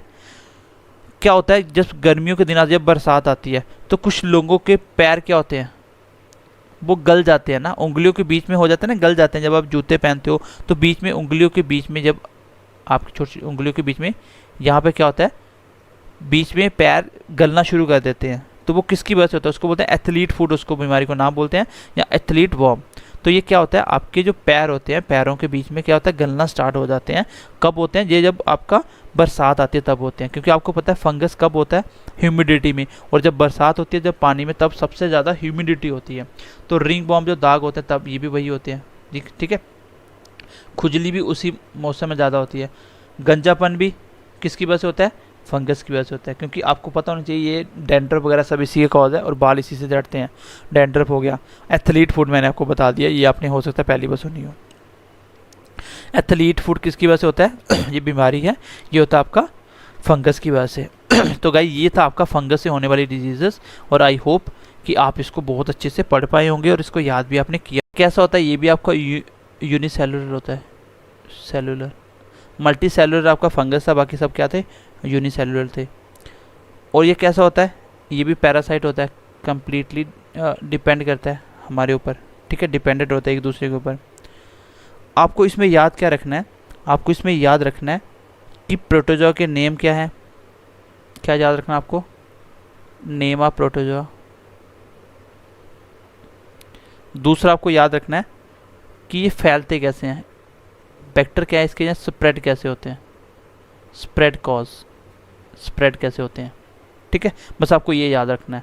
तो चलिए सबसे पहले मैं इसका लिख देता हूँ। सबसे पहले इसमें आपको याद रखने वाला है वो आपका इम्पोर्टेंट है, जिसका नाम है मलेरिया। सब ने नाम सुना है मलेरिया। मलेरिया किससे होता है पता होना चाहिए आपको, ये आपका प्रोटोजोआ से होता है। मैं आपको ट्रिक बताता हूँ एक, देखो बैक्टीरिया में बैक्टीरिया का नाम पूछा जाएगा तो क्वेश्चन नहीं निकलेगा, आपको पढ़ना पड़ेगा।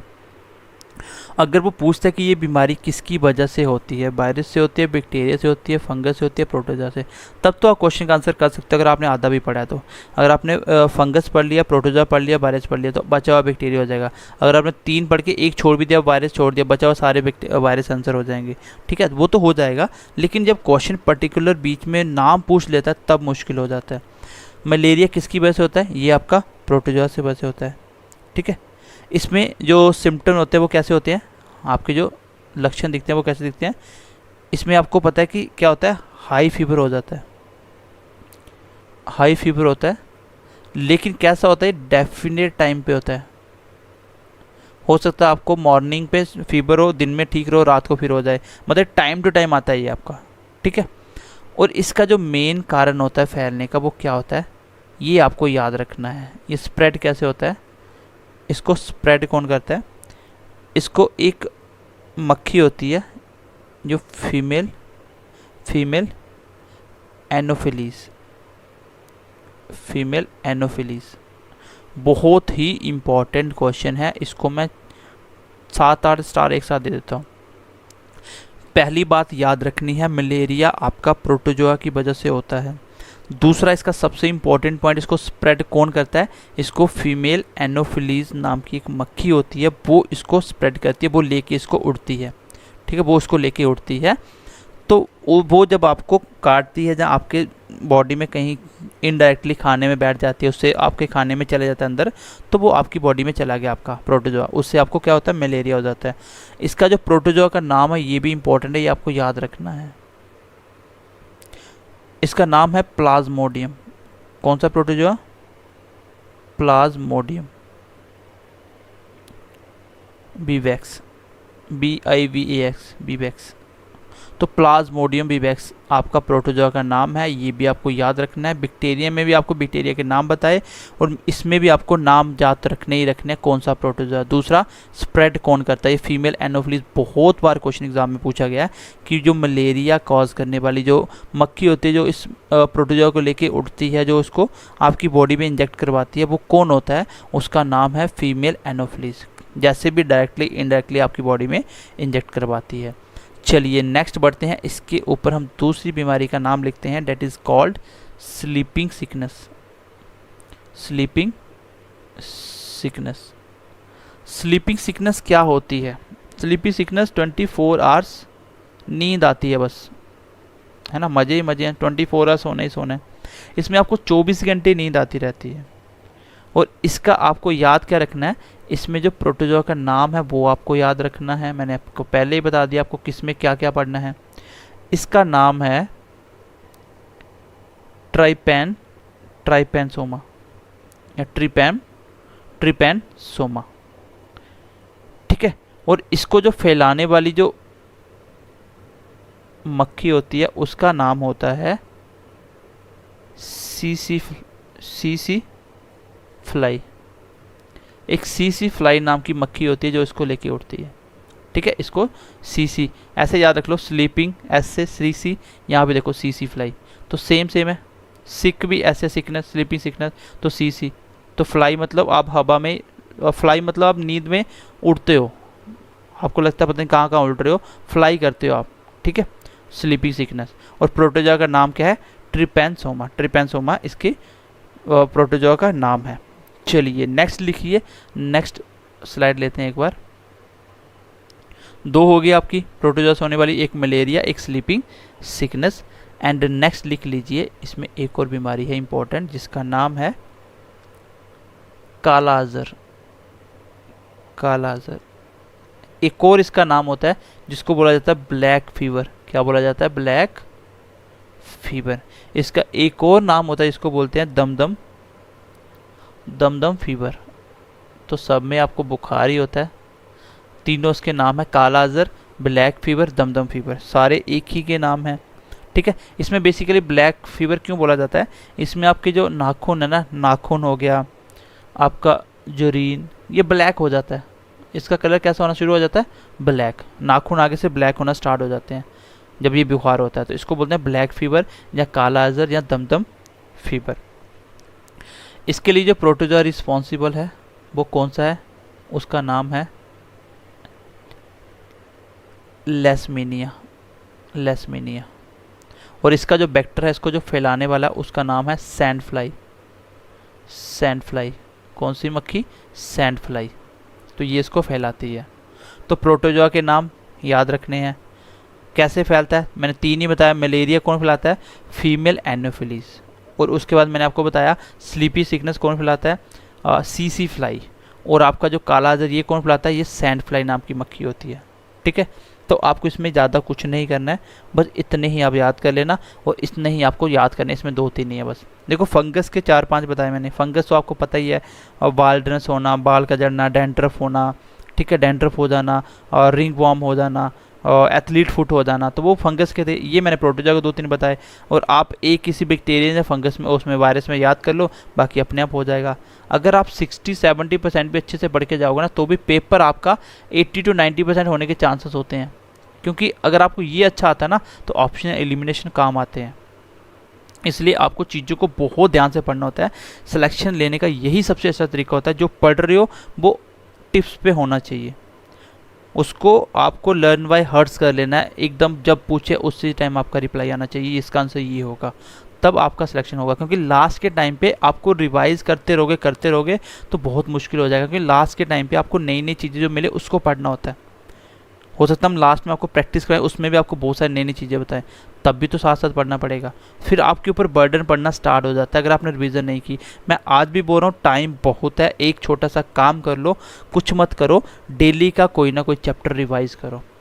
जैसे साइंस मेरे से पढ़ रहे हो, इसकी स्ट्रैटेजी ये होगी, जैसे आप ये डिजीजेस पढ़ रहे हो ना, एक चैप्टर आज पढ़ा, इसके साथ साथ पहले चैप्टर मान लीजिए आपने वाइटामिन पढ़े थे, इसको रिवाइज कर लो पूरा।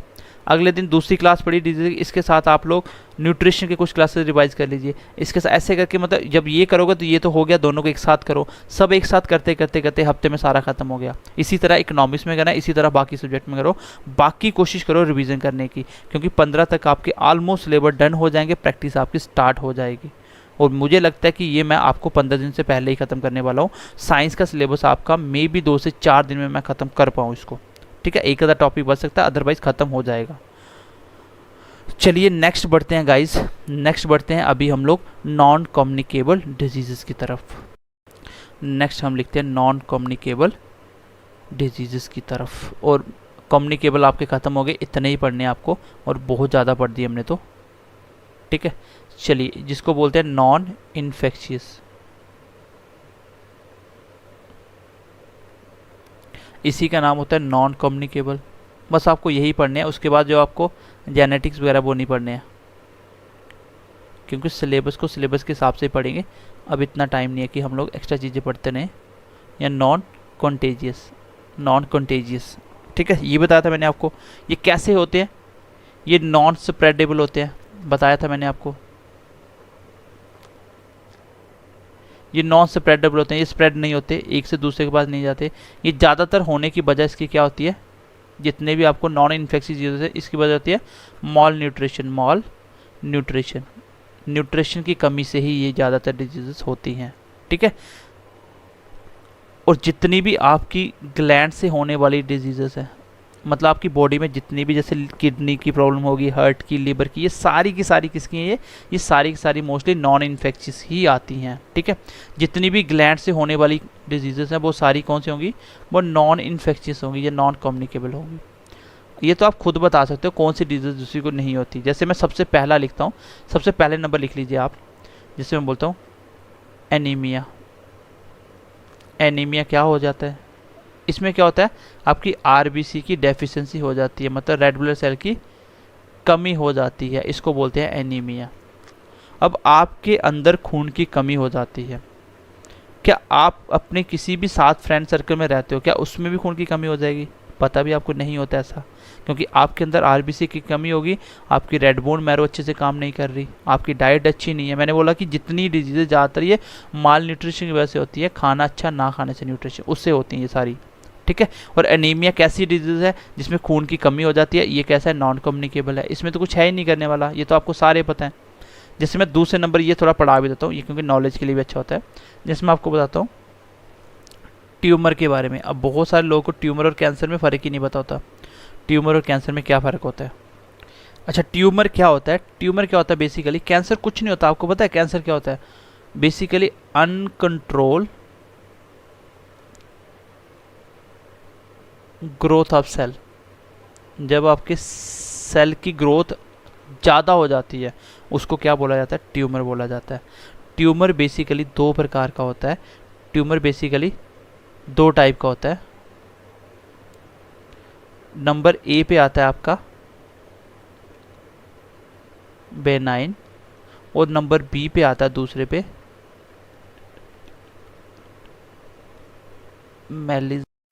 मैलिग्नेंट। ठीक है, तो दो स्टेजेस होती है आपकी, एक होती है बेनाइन, एक होती है मैलिग्नेंट। ये बेसिकली क्या होती है? ये डेड ट्यूमर होते हैं। डेड ट्यूमर होते हैं, मतलब डेड होते हैं, ये आगे जो सेल है आगे फैलता नहीं है, डेड, ये मतलब ठीक हो जाता है। दूसरा होता है आपका लिविंग, ये ज़्यादा डेंजरस होता है, लिविंग ट्यूमर। और इसी का जो दूसरा नाम है, इसको बोला जाता है कैंसर। मान लीजिए आपके स्किन पे कहीं भी, ठीक है, खैर इसका नाम ही लेना चाहिए, किसी के भी स्किन पे कहीं भी कोई मतलब बाहर से डेड सेल इकट्ठे हो जाते हैं, मतलब आपके स्किन में सेल बढ़ जाते हैं, तो वहाँ पे मांस इकट्ठा होकर वहाँ पे एक मतलब हार्ड सी जगह बन जाती है। तो वो एक दो तरह से होती है, एक होती है डेड, जो आगे ग्रोथ नहीं होती, वहीं पे रुक जाती है, तो वो बनी रहती है। वो धीरे धीरे अगर वो एक्टिव हो जाएगी, वो लिविंग की फॉर्म में आ जाएगी, तब वहाँ से कैंसर बनना स्टार्ट हो जाता है। आपको कोई भी अगर लगता है कि कोई पुरानी आपकी बॉडी में कोई भी ऐसी चीज़ है जो काफ़ी टाइम से, मतलब कोई भी रसोली टाइप कुछ भी हो रखा है जो ठीक नहीं हो रही है, तो आप डॉक्टर से इसको चेक करवाइए, क्योंकि ये डेड से बाद में लिविंग हो जाएगा, फिर मुश्किल हो जाती है। ठीक है, तो ट्यूमर दो प्रकार का होता है, एक होता है बेनाइन, एक होता है मैलिग्नेंट। ठीक है, मैलिग्नेंट क्या होता है? लिविंग ट्यूमर होता है, ये होता है डेड, और लिविंग ट्यूमर को ही आप कैंसर। चलिए यहाँ पे देखिए, एक क्वेश्चन पूछा जाता है, which tumour spread from one organ to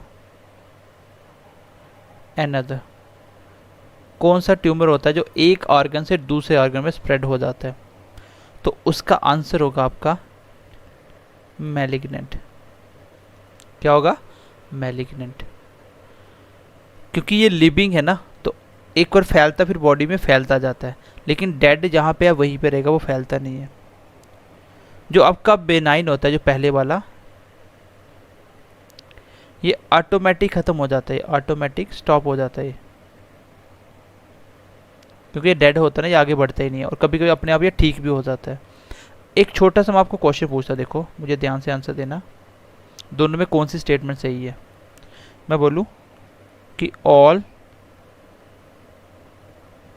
tumour और कैंसर, या ऑल कैंसर आर ट्यूमर, कौन सी स्टेटमेंट सही लग रही है आपको? देखिए सारे ट्यूमर कैंसर तो नहीं है ना, क्योंकि जो बेनाइन है उसको कैंसर नहीं बोलते हैं, लेकिन जितने कैंसर है वो ट्यूमर से ही बनते हैं, तो दूसरी स्टेटमेंट इसमें सही होगी। चलिए आगे बढ़ते हैं तीसरी बीमारी की तरफ। एंड आई होप कैंसर के बारे में आपको थोड़ा सा पता चल गया होगा, कैंसर क्या होता है, ट्यूमर क्या होता है, ठीक है। चलिए तीसरे नंबर पे आपको एक और इम्पोर्टेंट चीज़ बता देता हूँ। एक होता है आपका हार्ट अटैक, और इसी के साथ एक और नाम लिख लीजिए जिसका नाम होता है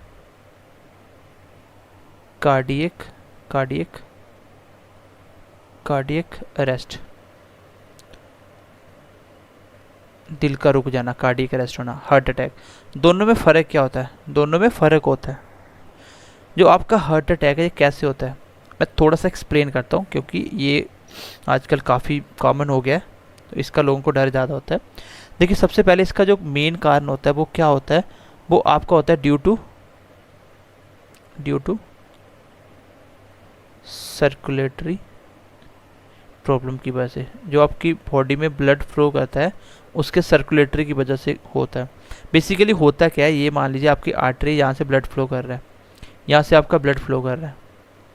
जब आप ज़्यादा फैट खाते हो, इसमें जो बैड फैट होती है, बैड फैट मैंने बताया था आपको फैट में, तो बैड फैट आपकी कोलेस्ट्रॉल बन के बैड कोलेस्ट्रॉल यहाँ पे जम जाते हैं। अब होता क्या है बेसिकली, यहाँ पे आपको पता है कि जगह कम मिल रही है निकलने की, खून को निकलने की जगह कम मिल रही है। जब खून को निकलने की जगह कम मिलेगी तो यहाँ से क्या होता है, खून फास्ट फ्लो करेगा। आप रियल एग्जांपल सोचिए, आपके घर में पानी की पाइप होती है, पाइप को आगे से प्रेस कर दो, जगह कम होगी तो प्रेशर बढ़ जाता है, स्पीड बढ़ जाती है। प्रेशर कम होता है, सॉरी स्पीड बढ़ जाती है, यहाँ से स्पीड बढ़ जाती है। बेसिकली आपका एक प्रिंसिपल होता है, ठीक है, बर्नौली थ्योरम होता है। वो क्या बोलती है, वो बोलती है कि यहाँ पे स्पीड ज़्यादा होगी, वहाँ पे प्रेशर कम हो जाएगा। जैसे आपकी हवा चलती है तो आपकी जो टीना वगैरह छत होते हैं ये हवा में ऊपर क्यों उड़ जाते हैं, इसलिए क्योंकि हवा ऊपर ऊपर चल रही थी ना, कमरे के अंदर हवा नहीं थी। जब हवा ऊपर फास्ट चल रही थी, ऊपर क्या हुआ, स्पीड बढ़ गई, और यहाँ से क्या हुआ, प्रेशर कम हो गया। यहाँ पे प्रेशर ज़्यादा था क्योंकि दोनों पहले बराबर था, अब ऊपर कम हो गया। आपको पता है प्रेशर जिससे कम है ज़्यादा वाला उस साइड प्रेस हो जाता है, तो ये वाला जो टीना था इस साइड उड़ जाएगा ये, क्योंकि प्रेशर कम हो गया। जहाँ पे हवा में बॉल स्पिन करती है, क्यों करती है, क्योंकि एक साइड से हार्ड और एक साइड से बॉल सॉफ्ट हो जाएगी। जैसे बॉल टेपरिंग का केस भी हुआ था, तो क्या होता है कि एक साइड से हार्ड, जब सॉफ्ट वाली साइड हवा से अच्छे से पार हो जाती है, लेकिन हार्ड वाली हवा में थोड़ी सी फ्रिक्शन की वजह से रुकना स्टार्ट कर देती है, जिसकी वजह से क्या होता है, जिस साइड स्पीड ज़्यादा होगी उस साइड प्रेशर कम होगा और बार उस साइड हवा हवा में टर्न कर जाएगी, ठीक है। और इसमें भी यही होता है, जब आपका बेस आपकी आर्टरी के अंदर जब कोलेस्ट्रॉल जम जाता है तो ब्लड को निकलने की जगह कम मिलती है, जिसकी वजह से ब्लड फास्ट फ्लो करता है। जब ब्लड फास्ट फ्लो करेगा तो अंदर का प्रेशर कम हो गया, बाहर की साइड प्रेशर ज़्यादा हो गया, इसकी वजह से ये नाड़ी आपस में चिपक जाती है।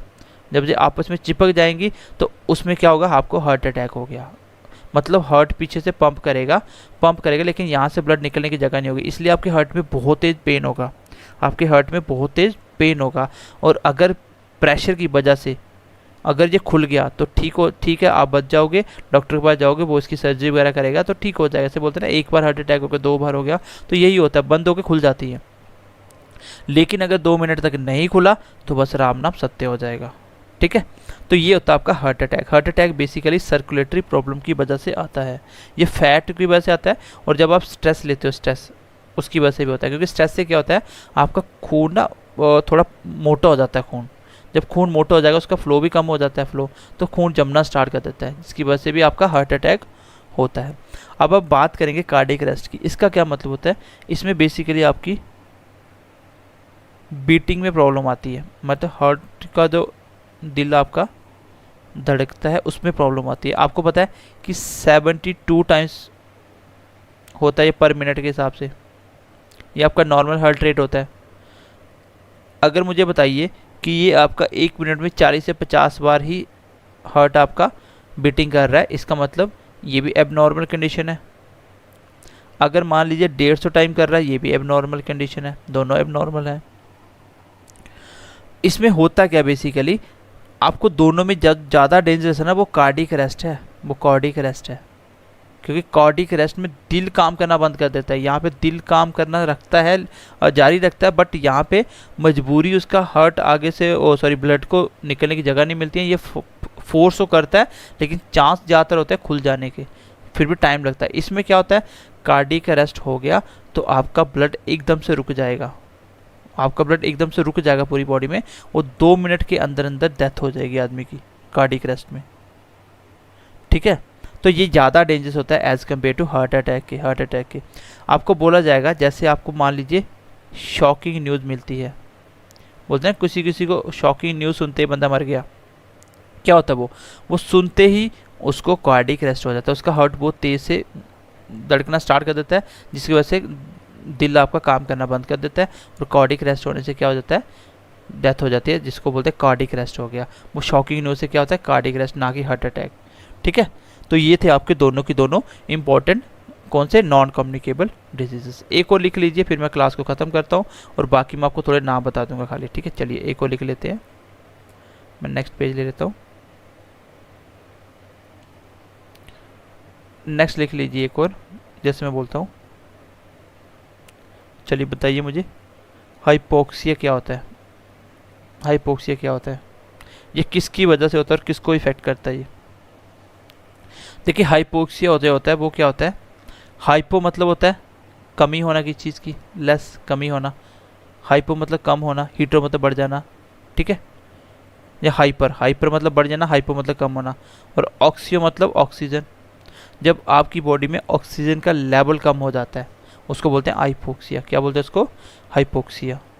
ये किसके रिलेटेड बीमारी है, तो पता होना चाहिए कि ऑक्सीजन का मेन काम कौन करता है, लंग्स करता है, जो इसको प्यूरीफाई करके आगे ब्लड में भेज देता है आपके हार्ट के पास, हार्ट इसको पूरी बॉडी में सप्लाई करता है, ठीक है।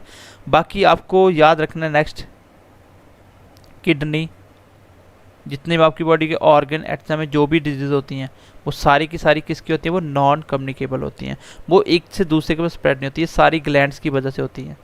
कोई भी आर्गन आपका काम नहीं कर रहा है, जैसे हार्ट में दिक्कत होगी तो ये नॉन कम्युनिकेबल है, आपके मान लीजिए लंग्स में दिक्कत होगी, नॉन कम्युनिकेबल है, मान लीजिए आपकी किडनी में प्रॉब्लम होगी, नॉन कम्युनिकेबल है, किडनी स्टोन है तो नॉन कम्युनिकेबल है, एक से दूसरे के पास स्प्रेड नहीं होगा ना ये। तो ये बेसिकली आपने सारे आपको पता होगा ये कौन कौन सी होती हैं। आपकी बॉडी के अंदर कोई भी प्रॉब्लम आएगी तो उसको बोला जाएगा नॉन कम्युनिकेबल, ठीक है, उसको बोला जाएगा नॉन कम्युनिकेबल डिजीजेस। चलिए कुछ मैं नाम बताता हूँ आपको, जैसे रिकेट्स, और आपको मैंने वाइटामिन से बहुत सारी डिजीज़ पढ़ाई हैं, उसमें आप देख लेना कौन सी डिजीज़ आपकी इंटरनल बॉडी की कमी की वजह से होती है, वो सारे के सारे इंटरनल कमी से ही थी, वो मैंने जितनी बताई थी वो सारी सारी आप लिख लेना, वो नॉन कम्युनिकेबल है सारी। कौन सी, वो नॉन कम्युनिकेबल। जैसे आपकी डायबिटीज़ होती है, ये आपकी बेसिकली जेनेटिक है, जेनेटिक्स होती है, आपकी जेनेटिक्स होती है जो आपको पेरेंट्स से बच्चों को आती है, ठीक है। जो हार्ट डिजीज़ वगैरह मैंने बताई थी, ठीक है। एलर्जी वगैरह होती है, एलर्जीज वगैरह होती है, तो ये आपको एलर्जी आपके फ्रेंड को थोड़ी हो जाएगी। तो ये जो कुछ डिजीज़ेज़ है नॉन कम्युनिकेबल, इसमें बताने वाला कुछ खास है नहीं है, ये आपको सारी पता है। मैंने आपको वाइटामिन्स की बताई थी, उसमें जो मोस्टली वो सारी की सारी कौन सी है, वो नॉन कम्युनिकेबल है, क्योंकि वो आपके बॉडी में मॉल न्यूट्रिशन की वजह से हो रही है, जैसे आपकी वाइटामिन की कमी की वजह से हो रही है, इसलिए वो सारी कौन सी है, नॉन कम्युनिकेबल। ये मैंने आपको सारी पढ़ाई हुई हैं। बाकी जेनेटिक और सेक्स वाली हम लोग डिस्कस नहीं करने वाले हैं फ़िलहाल। तो मुझे लगता है कि डिजीज़ जितने मैंने पढ़ा दी ये मोर देन सफिशिएंट है, आप इतनी पढ़ लो, ये बहुत है, क्वेश्चन इसी में आ जाएगा, क्योंकि अभी तक जितने एग्जाम है यही से क्वेश्चन पूछा गया और यही से पूछा जाएगा। इवन कि स्टेट पीसीएस में भी यही से क्वेश्चन पूछे गए हैं। तो मैंने बहुत अच्छे से डिटेल में आपको समझाने की कोशिश करी। तो चलिए मिलते हैं अगली